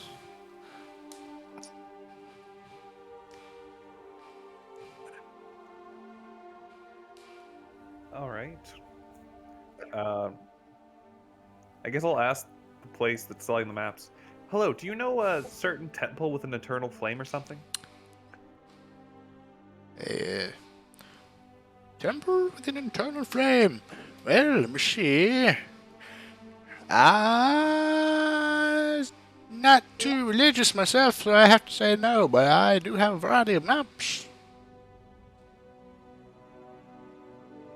Unfortunate. Do you know where somebody would go to ask questions about things that may not be on maps in the local area of a religious nature? Well, we have our local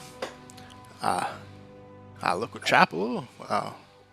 Priest, he may have some answers. He knows the area quite well as, devoted to religious studies. We have a local guild with many guides. May be able to show you different areas.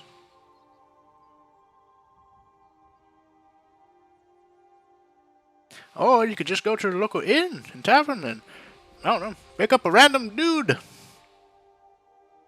I do like random dudes. However, thank you, sir. Olmec is going to ask, how much for a map of the area? Oh, well, for a map of the area, the regional area.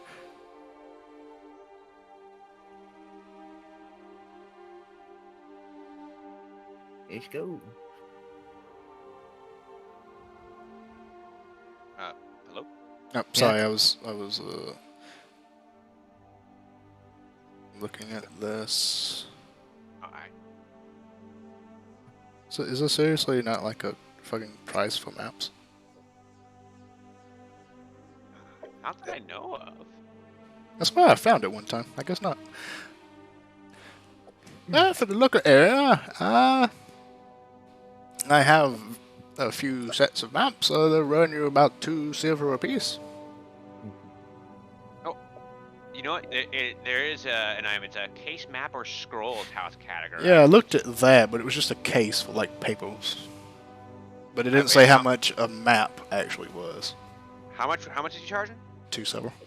Oh yeah, I'll buy a map of the region for 2 silver. It might come in handy. It might not. Who knows? Is there any? I don't suppose there happens to be a temple on the map, is there? Well, you take the Might map as well look. and you look at it because you want to look at what you buy. Ideally, if you don't, good luck in your adulthood. But as you look at the map, it's a fairly regional map. It's the map of the town you're in, various streets going out, a few other small towns. There seems to be a local hot springs in one area, and basically an entire half of the map is just engulfed in what is labeled as the Everflame Forest. Radical. Yeah, I'm pocketing that shit. But inside of the Everflame Forest bit, there really doesn't seem to be any structures. It seems to be all pure nature and flame. Right.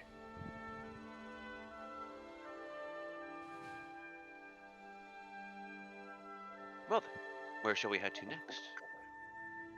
A guild? or the guild hall? Or We shall could. we go to the tavern?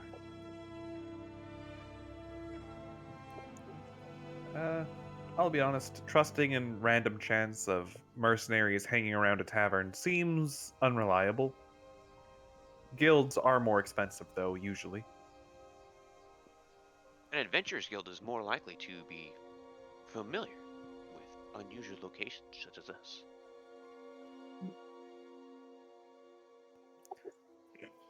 Hmm. What with the adventuring?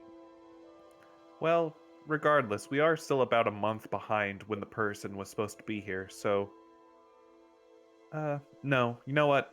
I could check around the local libraries to see if there's any historical mention, but that would take time. Let us go hire a local guide at the guild.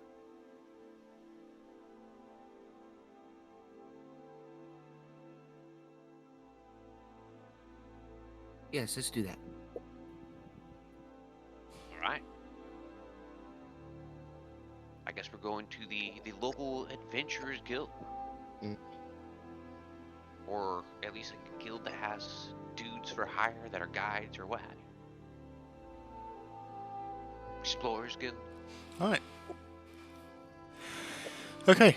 You head down to one of the few, well, really the only, adventurers guild, in the town.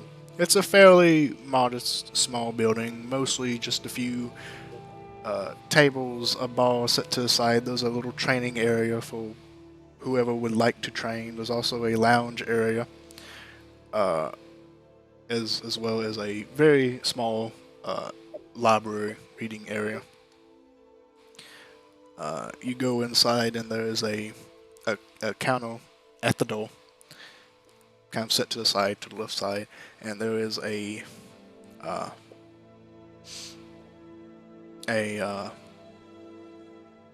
smooth-skinned, reddish, almost translucent individual. They look reptilian, but their skin has no scales and it looks smooth and shiny to the look. They wear really no clothes at all, except for this chainmail shirt, and that's basically it. And they are sitting at the counter, and every so often take a sip of something in a bottle. They look up, taking notice of you. Welcome. How may we help you?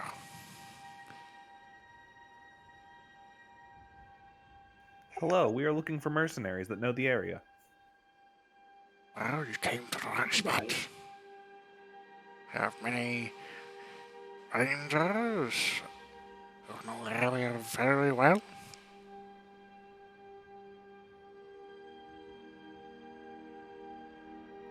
Excellent. What are your prices? Well, we leave it up mostly to the individuals. Depends on who you wish to hire and who is currently available.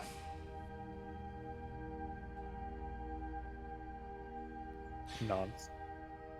So I just thank you so much for the hip pat. Did it work? I hope it worked. Did it work? So who is available? Cheese worked. I've been cheesed. Let me look through the sheets here. And they begin to flip through various papers. It's mostly a big book that's on the table, and they begin to flip through. Well,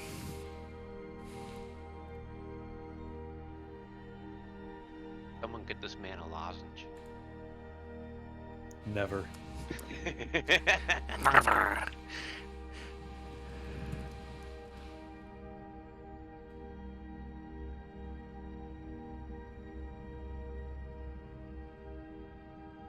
Oh, I'm lagging. Why am I lagging? Lagging. Alright, let's see here. We have Griska, Taco, and they are currently available. It seems that their asking rate is 500 gold for each job, depending on time. We also have Bro, Zaline. Their asking price is 50 gold per week.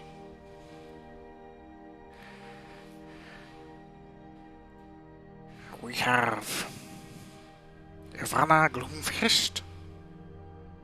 Her asking price is 75 gold per job.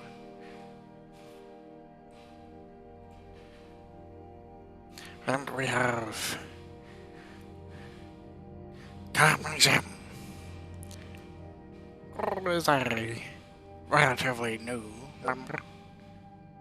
Our asking price is 25 gold per week.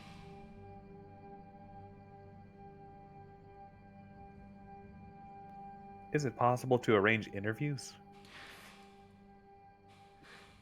Oh, absolutely. Most of them are here currently. You may ask for them if you wish.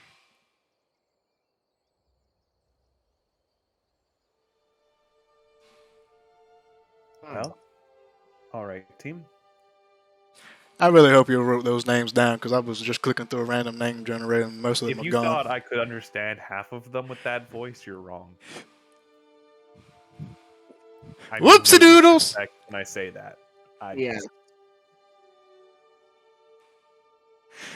Well, I got one of the names still. The other three names are gone to the wind. Make them again. Regenerate. Reroll. Alright, so, luckily, I remember the prices. So, there was one individual who was 500 gold a job, one who was 50 gold per week, one that was 75 gold a job, and one that was 25 gold a week.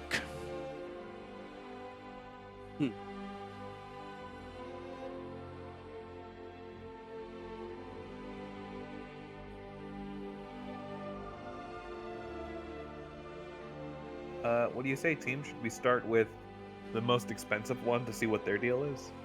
Yeah. And these are all rangers, by the way. They're all rangers? Yeah. Their job description is just, I range. Because I'm a ranger. It was a stretch, but that was...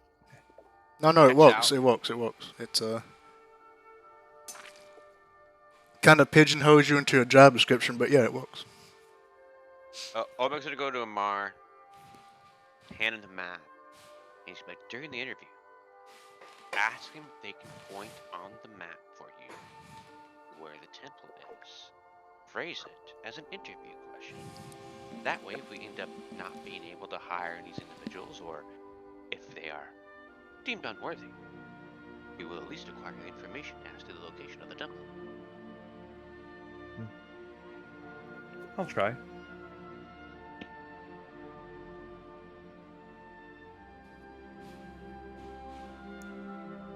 All right. Interview number 1. All right, who are you going to first? 5 hundo boy or girl. Okay. I don't know. Okay, because I do still have this last name here. The 25 gold a week person is named Cami Zim. That sounds sweet. You got these names down, right? That last one we do, the next ones we're making up again. Hat. I'm making sure someone's got these names down. All right, the first guy, the 500 guy, is now named Alf Spiritual. Alf Spiritual. Thank you, random name generator, for giving me the name Alf. I could not choose it. Hide your cats. Oh no. No! That's exactly what I was fucking thinking. All right, so you approach the man named Alf Spiritual. He is clothed in this long black cloak that is singed at the ends. He has a thick mustache that looks like it's been burned at the edges as well. He gives off a smell of smokiness, which is a little hard to distinguish from the rest of the environment. But it's definitely lingers on him. He is a fairly stocky individual, tall but lean, and thick arms, black heavy boots on his feet, and he's currently lounging back in the lounge area with his feet propped up on a footstool. Oh, hello. Down, girl.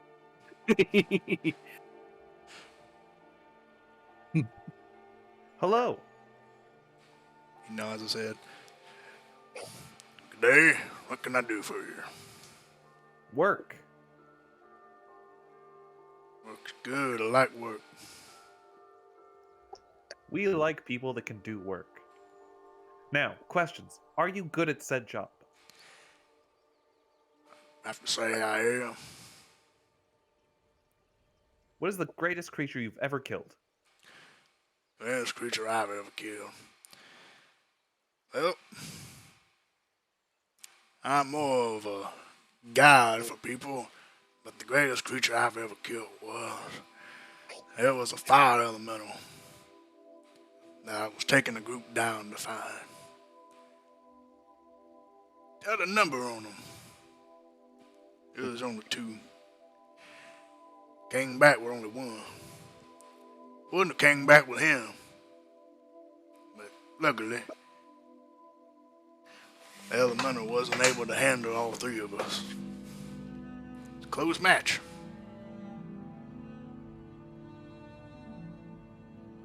How long would you say you've lived in this area? This area, not very long. I've traveled along the world. Mostly stood here in Agag, though. Born and raised here.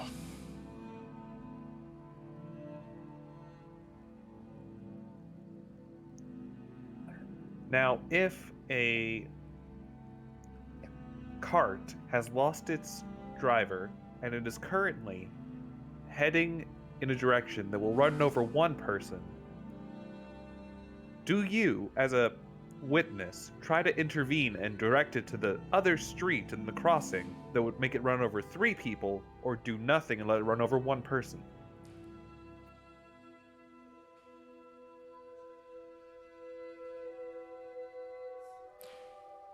Well, if I was there in that situation, why fuck with the cart? Why not just go and get the person who's in the way out of the way? Creative thinking. All right. Validity question to your experience of traveling all over, air quotes, and knowing this area well since you were raised here, air quotes. Rolls out map. Can you point in good confidence the temple hidden in this eternal flame forest?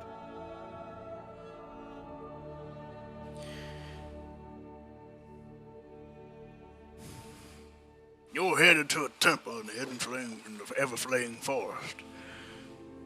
That's Check correct. thoughts. Check thoughts on him. I want to read his surface thoughts as he's thinking about this temple. But currently, as you cast the check thoughts, he's just said that, and the first thing on his mind is, what the fuck are they doing going into the Everflame Forest?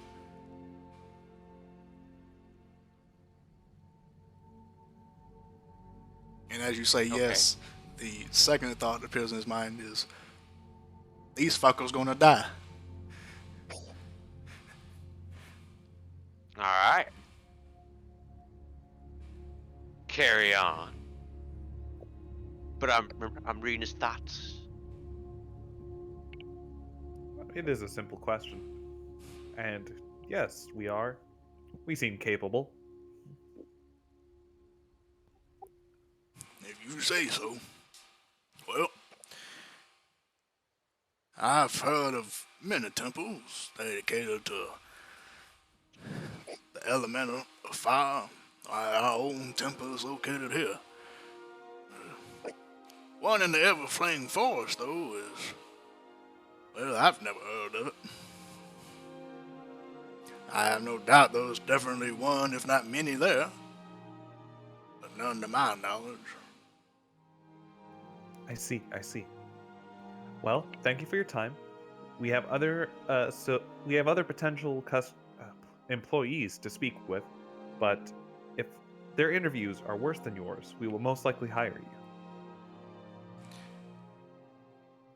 Pleasant shopping to you. What? Rolls up map. On to the next person we don't have a name for. What were you saying, Dusha? You said something at the end though. I was gonna say, but it's not me. That's Olmec. That's detecting thoughts. Hmm? So he would have to ask, what was he thinking?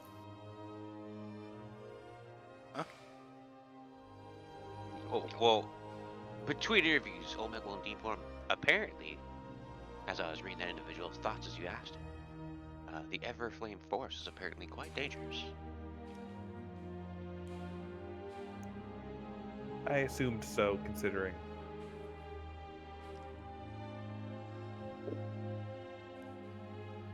Alright, so you go up to the next individual.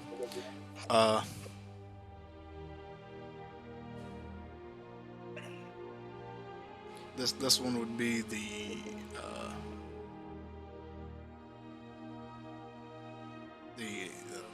holy shit, the 50 gold per week individual.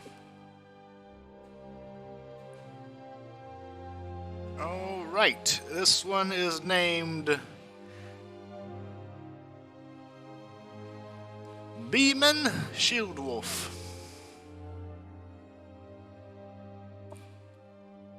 Demon Shieldwolf. As you approach this individual, it is a fairly a much younger looking individual. This one is probably in his not late, but like early 30s, late 20s. The other guy you met before was like in his late 40s. This man is dressed in mostly browns and reds. He has a darkened wooden shield that looks like it's been treated for fire. And he carries a very long, elegantly made longbow.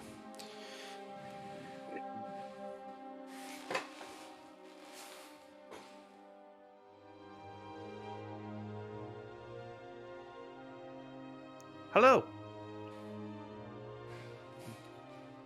Good afternoon. Hi, hello. We would like to potentially hire you for a job. Do you have time for an interview? Yeah, I say I do. Wonderful. So, what is the greatest creature you've ever slain? Well, the greatest creature. I took out a giant skunk one time.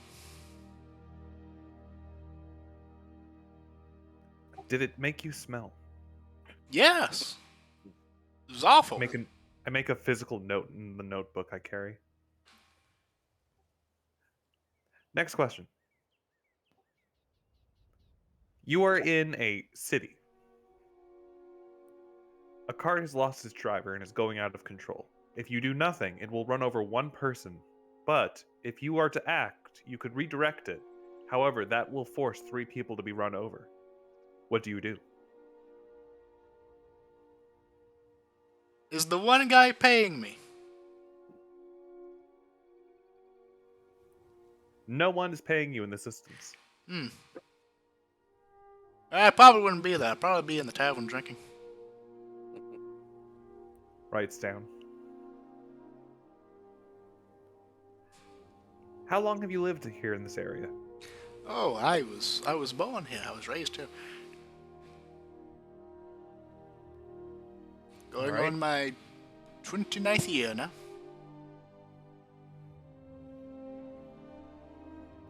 Okay. Bonus question.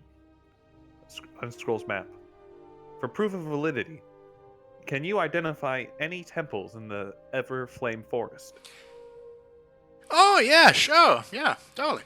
It's and he points on the on the map where the Everflame Forest is. He points to what would be roughly 15 or 20 miles out from where the town, well, going into the Everflame Forest, where that would be. Yeah, to be right about there. I would like to make a bullshit check. Yeah, roll an insight check. Bullshit check. Man, this guy checks out. And is my detect thought still up, or do I need to cast it again when he points it out? How long does your detect thoughts last? It lasts a minute. If A I minute? recall. Yeah. After like walking over there and a few questions, I'd say to be out by then. I'll pop a slot to cast it again.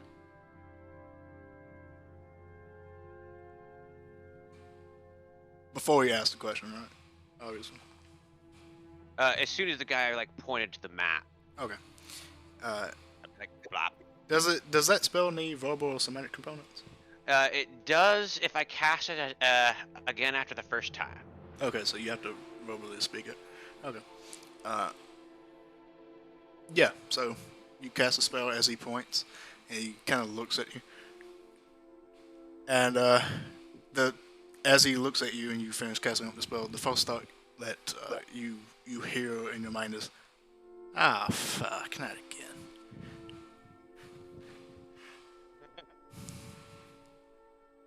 With the 12, the guy seems fairly confident, but you know, he was very quick to point out where it was. He seems pretty confident about it, but the quickness of where he just pointed, without really even looking at the map, gives you a little bit of a. It's a bit of a red flag, but there's really nothing indicating He's a that phony. he doesn't I'll- know where it is. I'll use telepathy to tell Amar he just thought, "Ah, fuck, not again," as soon as I cast my detect thought spell. I will say out loud. Yes, most people do that when you cast magic clearly in an area. All right, well, I'll telepathically ask him. He's like, "So, were you fibbing?" Oh, that's weird. Oh, I don't like that. Oh, I don't like that. Oh. He's just kind of like looking around in the room. No, not really even looking at you. Like, oh, I don't like that at all. I'm sure you don't, but were you telling the truth or not? Yes. Do I get the sense he's lying in Insight his check. mind? Sure. Reveal to That me is your secrets. the wrong tab. I actually got pretty good insight, so Is telepathy a concentration spell? it is. So the check thoughts would drop as soon as you cast the telepathy. Oh no, telepathy is a feat. That is not concentration. That's just I can just communicate. That's part of the same feat. So I get telepathy, which gives me detect thoughts, and I can just also. That's not a spell. My apologies. I misunderstood what you were asking. Oh, Detect okay. thoughts is concentration. There were no thoughts in this area. What the fuck is it doing this? That is a 21 on insight, by the way. 21 on insight. Oh, okay, yeah. Then. 12 plus 9. Yeah. This guy does. He's lying through his teeth. You can like just read it on him. Man, I'm kind of reading his surface thoughts. Okay, yeah. So. Oh, okay. And I'll Telepathy is from your telepathic, and you also get detect thoughts from your telepathic. Okay. correct. Okay. And I'll use telepathically tell Amar. He's definitely lying. Well, anyway, thank you for your time. If we have any worse interviews than yours, we'll come back to hire you.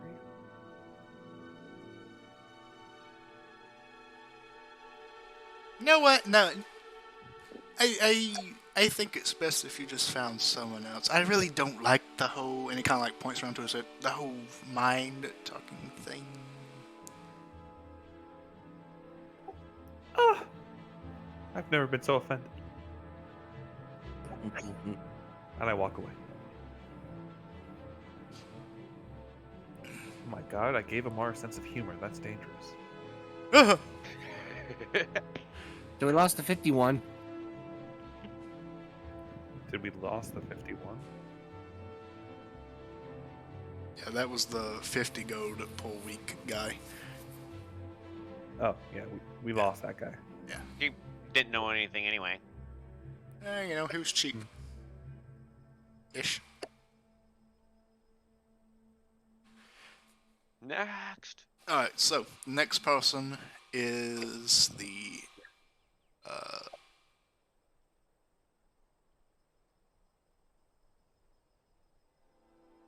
it would be the 75 gold per job. And the name is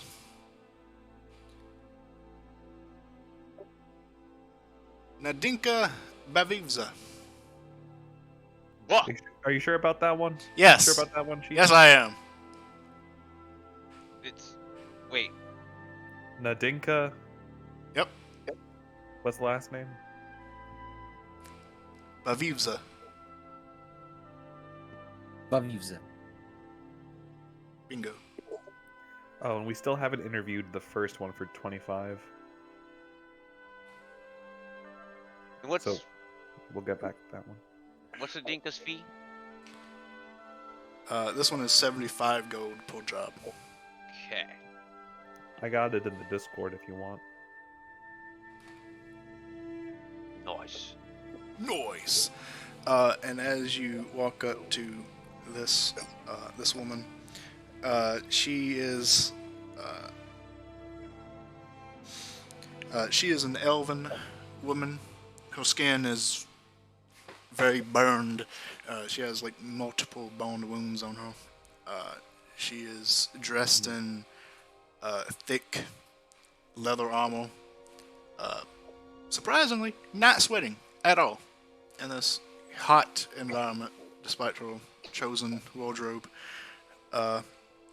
She has burn wounds on her? Yes. I give her a good berry. Well, I mean, like, they're old. The scarring. Oh, like scars. Okay, never Yeah. mind. She still takes it from you. Yeah, she still takes it, because, hey, that's like food for a day for Barry. Also give her a good berry. No takebacks.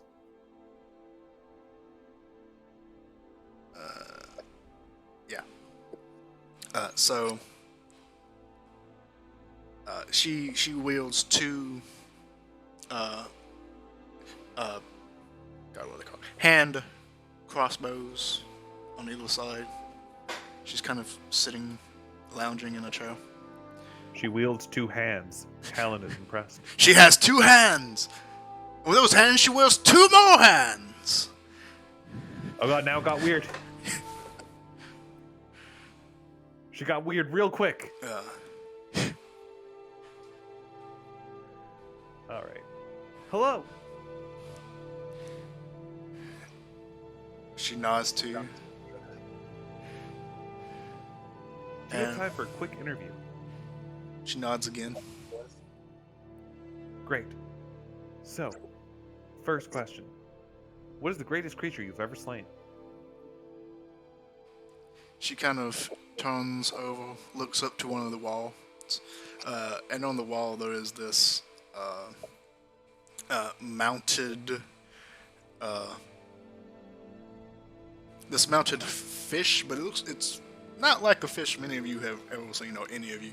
It is a very heavily armored looking fish that is black in coloration on the top, almost obsidian-like kind of coloration. The scales actually look a lot like pieces of obsidian, and the belly is this bright red coloration.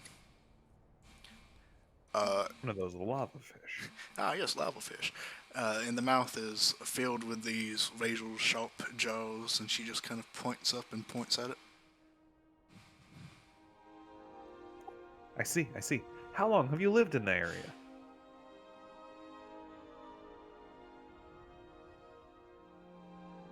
She holds up 5 fingers.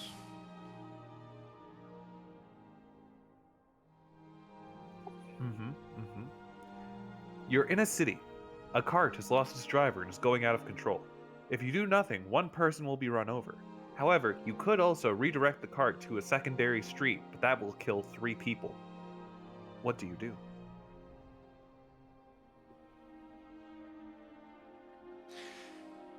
She kind of shifts in her seat, brings out a piece of what looks I'll be like back. licorice, breaks it off into 4 pieces, puts 1 piece down on one side, puts 3 pieces down on the other side, takes her crossbow, her hand crossbow, and points it to the 1 piece of licorice and pulls the trigger and the bolt hits it. Can I pick up the bolt and eat the licorice? You can. I do. It's black licorice. Ah! Traitor! Duped by the licorice! No! Played me like a goddamn fiddle! I actually like black licorice. You're a heathen. I can't dispute that. Alright. Last question. On this map, in the Eternal Flame Forest, can you identify any temples? Once again, popping that detect thoughts. As you cast a spell again, she automatically pulls her crossbow and points it at you. Oh And man, then- can you just stop doing that at every interview? Your spell does go off, and you get in her head. And as you're in her head, there's really no voice. It's completely calm, completely silent.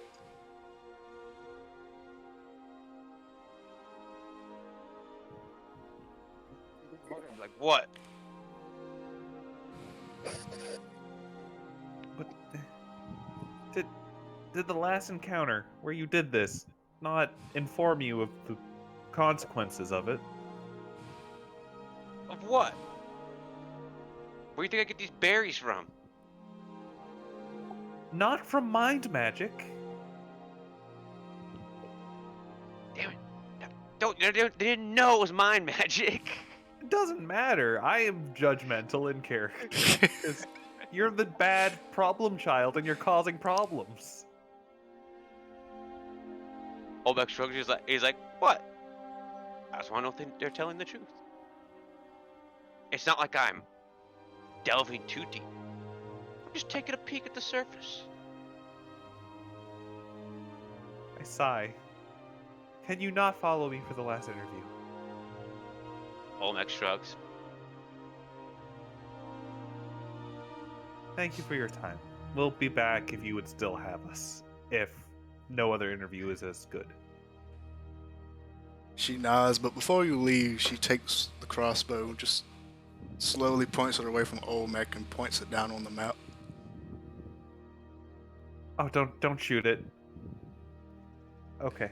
And then Olmec, you hear a voice, because I imagine you're still probing her mind because you're Olmec, and why wouldn't you? In her mind, she says, "There." She lifts the crossbow. I'll be honest. I was expecting a much more embarrassing voice, like really high pitched and girly. You know. And Just like- Olmec will say to her, see, now we can communicate. Clearly, you She have points the an crossbow back at inability- you. Clearly, you have an inability to speak. But now, I'm just looking at the surface.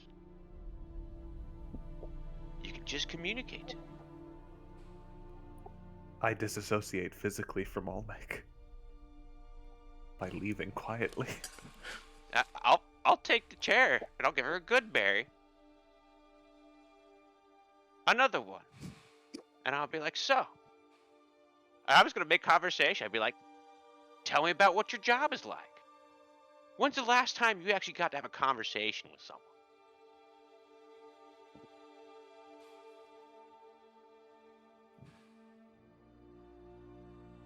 as you go through these questions, eventually, her mind is just completely blank. There's no inner monologue going on or anything. But eventually, she speaks. I do not talk because I do not need to talk. Old McNaughty's like, that's pretty legit. Also a paradox. He's like, pulls out the pipe. He's like, smoke? She pulls out her own pipe. Smoke. Eh. Yeah, he's gonna pull out his stash and have a smoke as detect thoughts wears off and Amar does whatever he's doing. Well, there was 4 people. We only interviewed 3. It's time for Cammy Zim. All right. As you walk up to the last interviewee, the last prospect, it is this very young-looking halfling girl. She's dressed in clothes that don't look like they're made for function. Well, I mean, they do look like they're made for function. They cover everything. She's not scantily dressed. But they don't look like they're made for wildlife purposes. They look like just clothes you wear on your everyday. And she's currently sitting outside playing a game of chess by herself. Hello there. She looks up at you. Hello. Hi, hello. We would like to interview you for a potential job. Well, it's about time. Great. First off, what is the strongest creature you've slain? None. Okay, next question. How long have you lived in the area? 2 weeks. Great. Next question. A cart is going out of control. The driver is gone. If you do nothing, 1 person will be run over and most likely killed. You can also redirect it to another street. However, 3 people will be run over and potentially killed. Oh God, do I have to kill someone? It is a purely hypothetical question. Oh, What I would don't you do like in this this? hypothetical. I don't want to kill anyone. So, your action would be... Can't I just stop the cart? It's got brakes, don't it? if you can calm down 2 rampaging horses, and the time it would take them to get... Oh, it's 60 got feet. horses. Oh, I can calm down horses. I love horses. I make a note in the notebook. Do you know of any temples in the Eternal Flame Forest? And if so, can you point them on this map? Oh, of course I can. No, I can't. I don't know any of the temples, no. Well, that was a quick turnaround, but I thank you for your honesty. This entire time she's had a smile on her face. Until that one part, then the smile kind of went away, but then the smile came back afterwards. Well, thank you for your time. Me and my coworkers will converse, and if we seek to hire you, we will come back. I look forward to hearing by you in 2 hours. In 2 hours? Or less. All right. Heel turn. All right, team.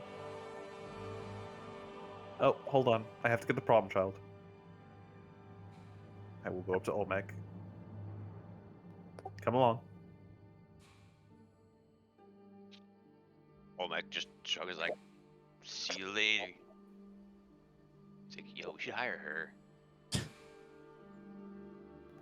We're discussing that.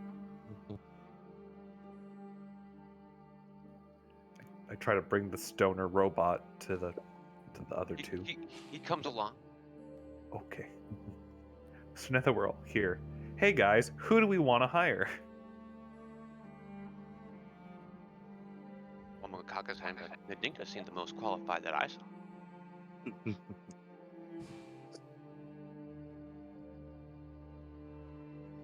Well, let me put out one thing. I cannot contribute to the fund. So, what do the people with money feel about the interviewees we've done? Omag shrugs. I could have supplied 25 gold, so. I have 35 gold.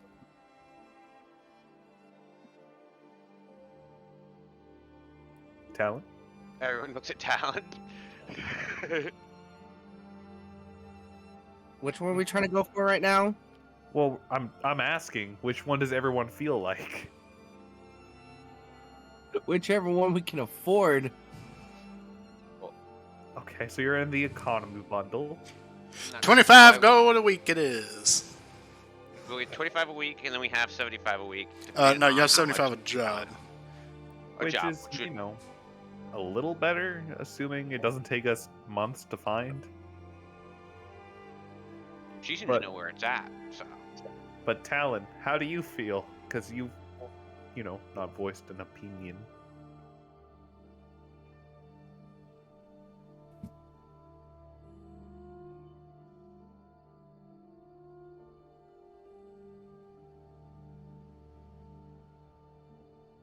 Didn't she already give us what we need to know? So why hire anyone? An interesting thought. Approximately how far away from where we are is the temple DM? Where's she pointing the map? Well, not incredibly far, but I would like to point out that the first person we talked to, the elf person that makes my fur crawl, said there were countless temples in the Eternal Flame Forest. We have no way to know the one she pointed to was the right one. How far Well, you away? said there was potentially multiple in the forest.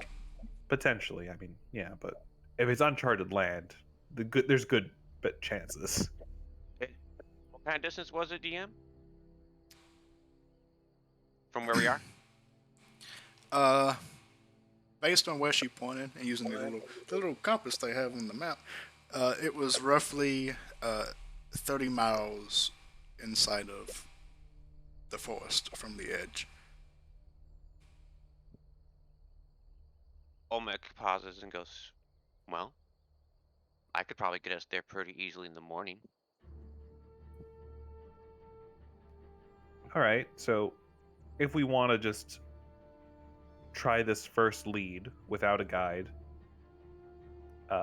is there anything we should prepare for? Because that forest is constantly on fire, right? Does anyone know how to survive in a forest that's on fire constantly?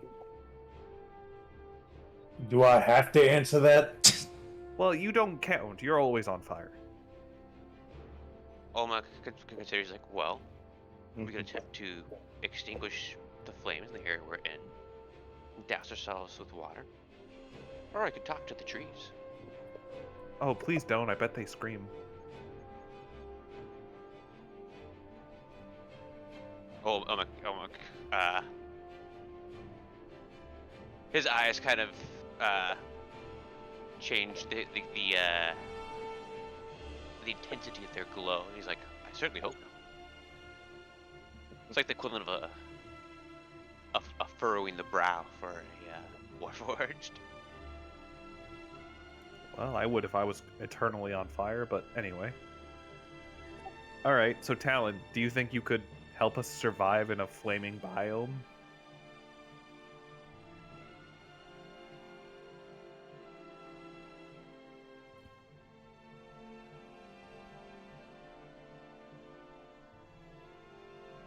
You? Not really. Oh, that felt very personal. You're the most flammable of the four of us.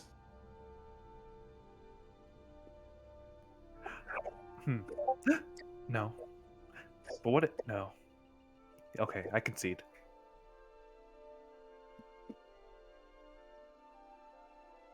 Sophia's just ready to get going. Suvia's already packing. All right. Well, okay, I guess we don't get a guide. We use the free tip. We hope it was the right one and come back if it isn't. All right. Very well. Yeah. In that case, you Let us leave. depart in the next morning. I guess we're gonna go to towering at an inn or something. Do you need to wait the day?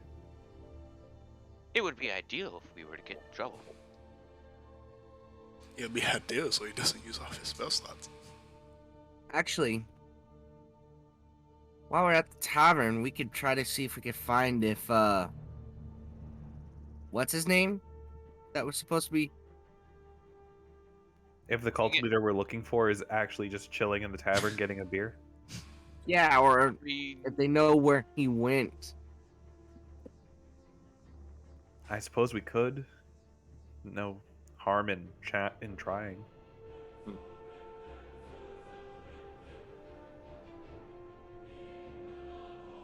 indeed. All I right. guess we're hitting up the tavern. All right. Then you go to one of the various taverns in town. Bunk up for the night. The rooms are 2 copper apiece, depending on how many rooms you want. 2 copper apiece. 2 copper, my lord. 2 copper apiece. I will hand my 2 copper in. I will ask for change for silver and hand in 2 copper. Give it to you. And you ask if they've seen or heard of anyone by the name that you give to them. Yes. Okay. You ask around the bartenders, the various patrons, if they have heard of anyone named this, or if they've seen anyone pass through with this name, and the answer is pretty unanimous. No, they haven't heard or seen of anyone with that kind of name. Do you give them any kind of defining feature? You really don't have any because you've never seen them, but do you try? But he should have a black hand. I mean, or a glove, but that's pretty, you know. Some people wear gloves. Well, if you ask for someone with a black hand or wearing a glove on one hand or both hands, they mention that there are few people they've come through with a glove on both hands. Not so many with a glove on one hand. There has been one individual who has had a glove on one hand pass through with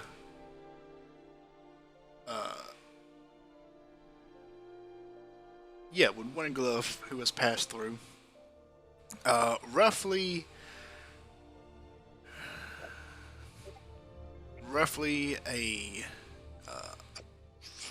about 3 days ago is when that individual passed through, but the name was not the same, and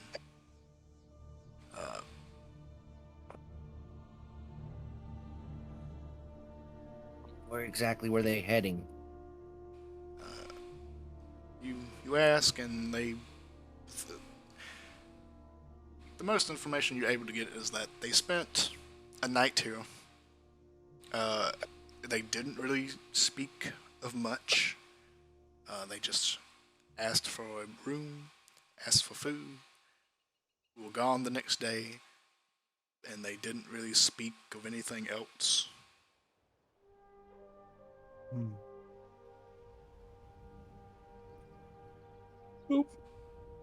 Kinda sounds like our friend. But it looks like that's all we're getting.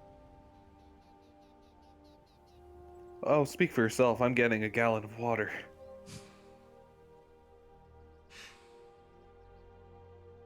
Okay. How do people live here? You ask for a gallon of water, and surprisingly, they actually do have water. It is all labeled as mineral spring water from from the healing springs that are naturally found in this area. I'll go ahead and take a gallon too. It is very expensive. It is 1 gold. Out of my price range. I'd ask for a cup of water. I will hand over a gold piece.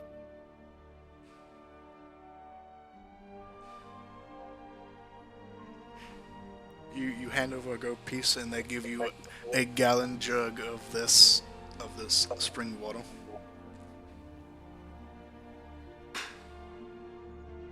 I'm looking at you Olmec like a cat, knowing you have tuna.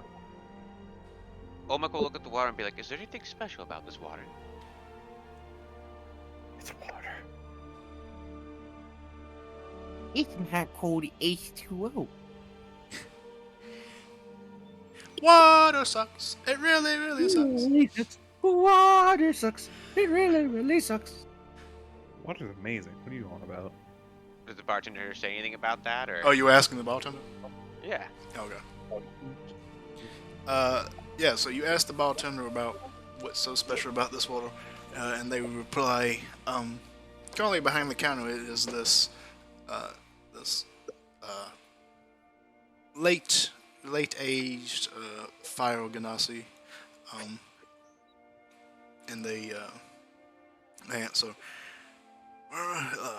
that there is spring water from the natural springs that occur here. Most of it is highly sulfurous, but the little bit we're able to distill is said to have great healing properties, as well as being very delicious. Olmec finds this concept very interesting.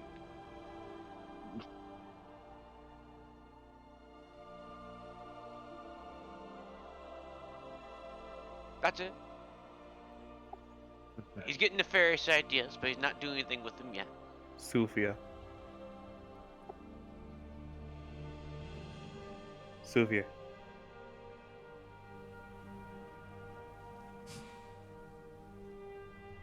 That elephant in the room. I can't tell.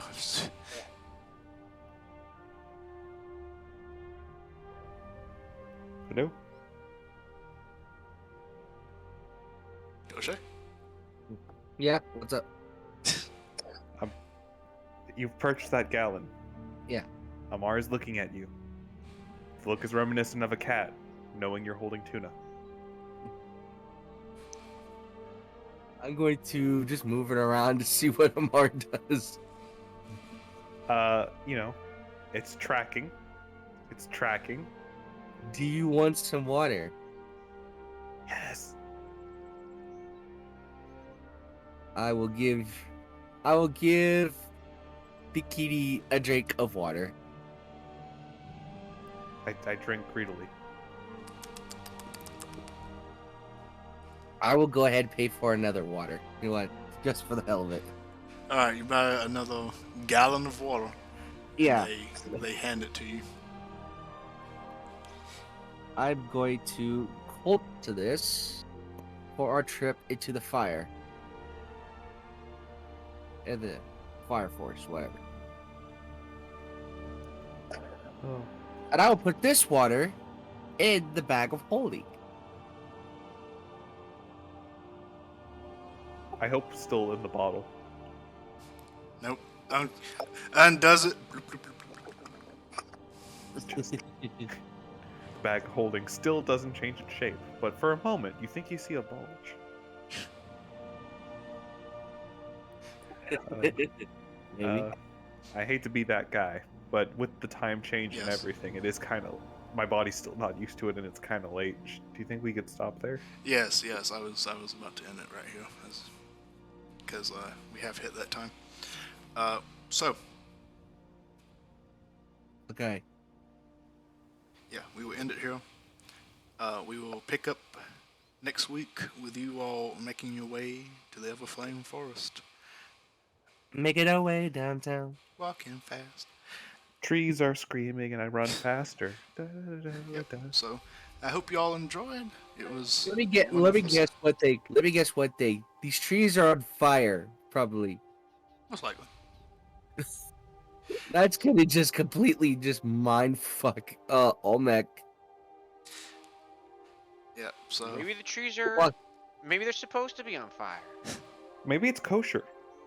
I mean, you know, here's the thing. He's gonna find out. I mean, you have the map. You've seen them. Right, but if they're always on fire, are they actually burning? Who knows?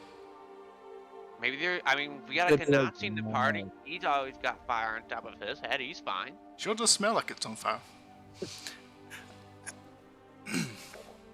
So, I hope y'all enjoyed. It's been a wonderful session as always. Yeah. I look forward to many more. Okay. Bye. Thank you all for playing. Later. Farewell.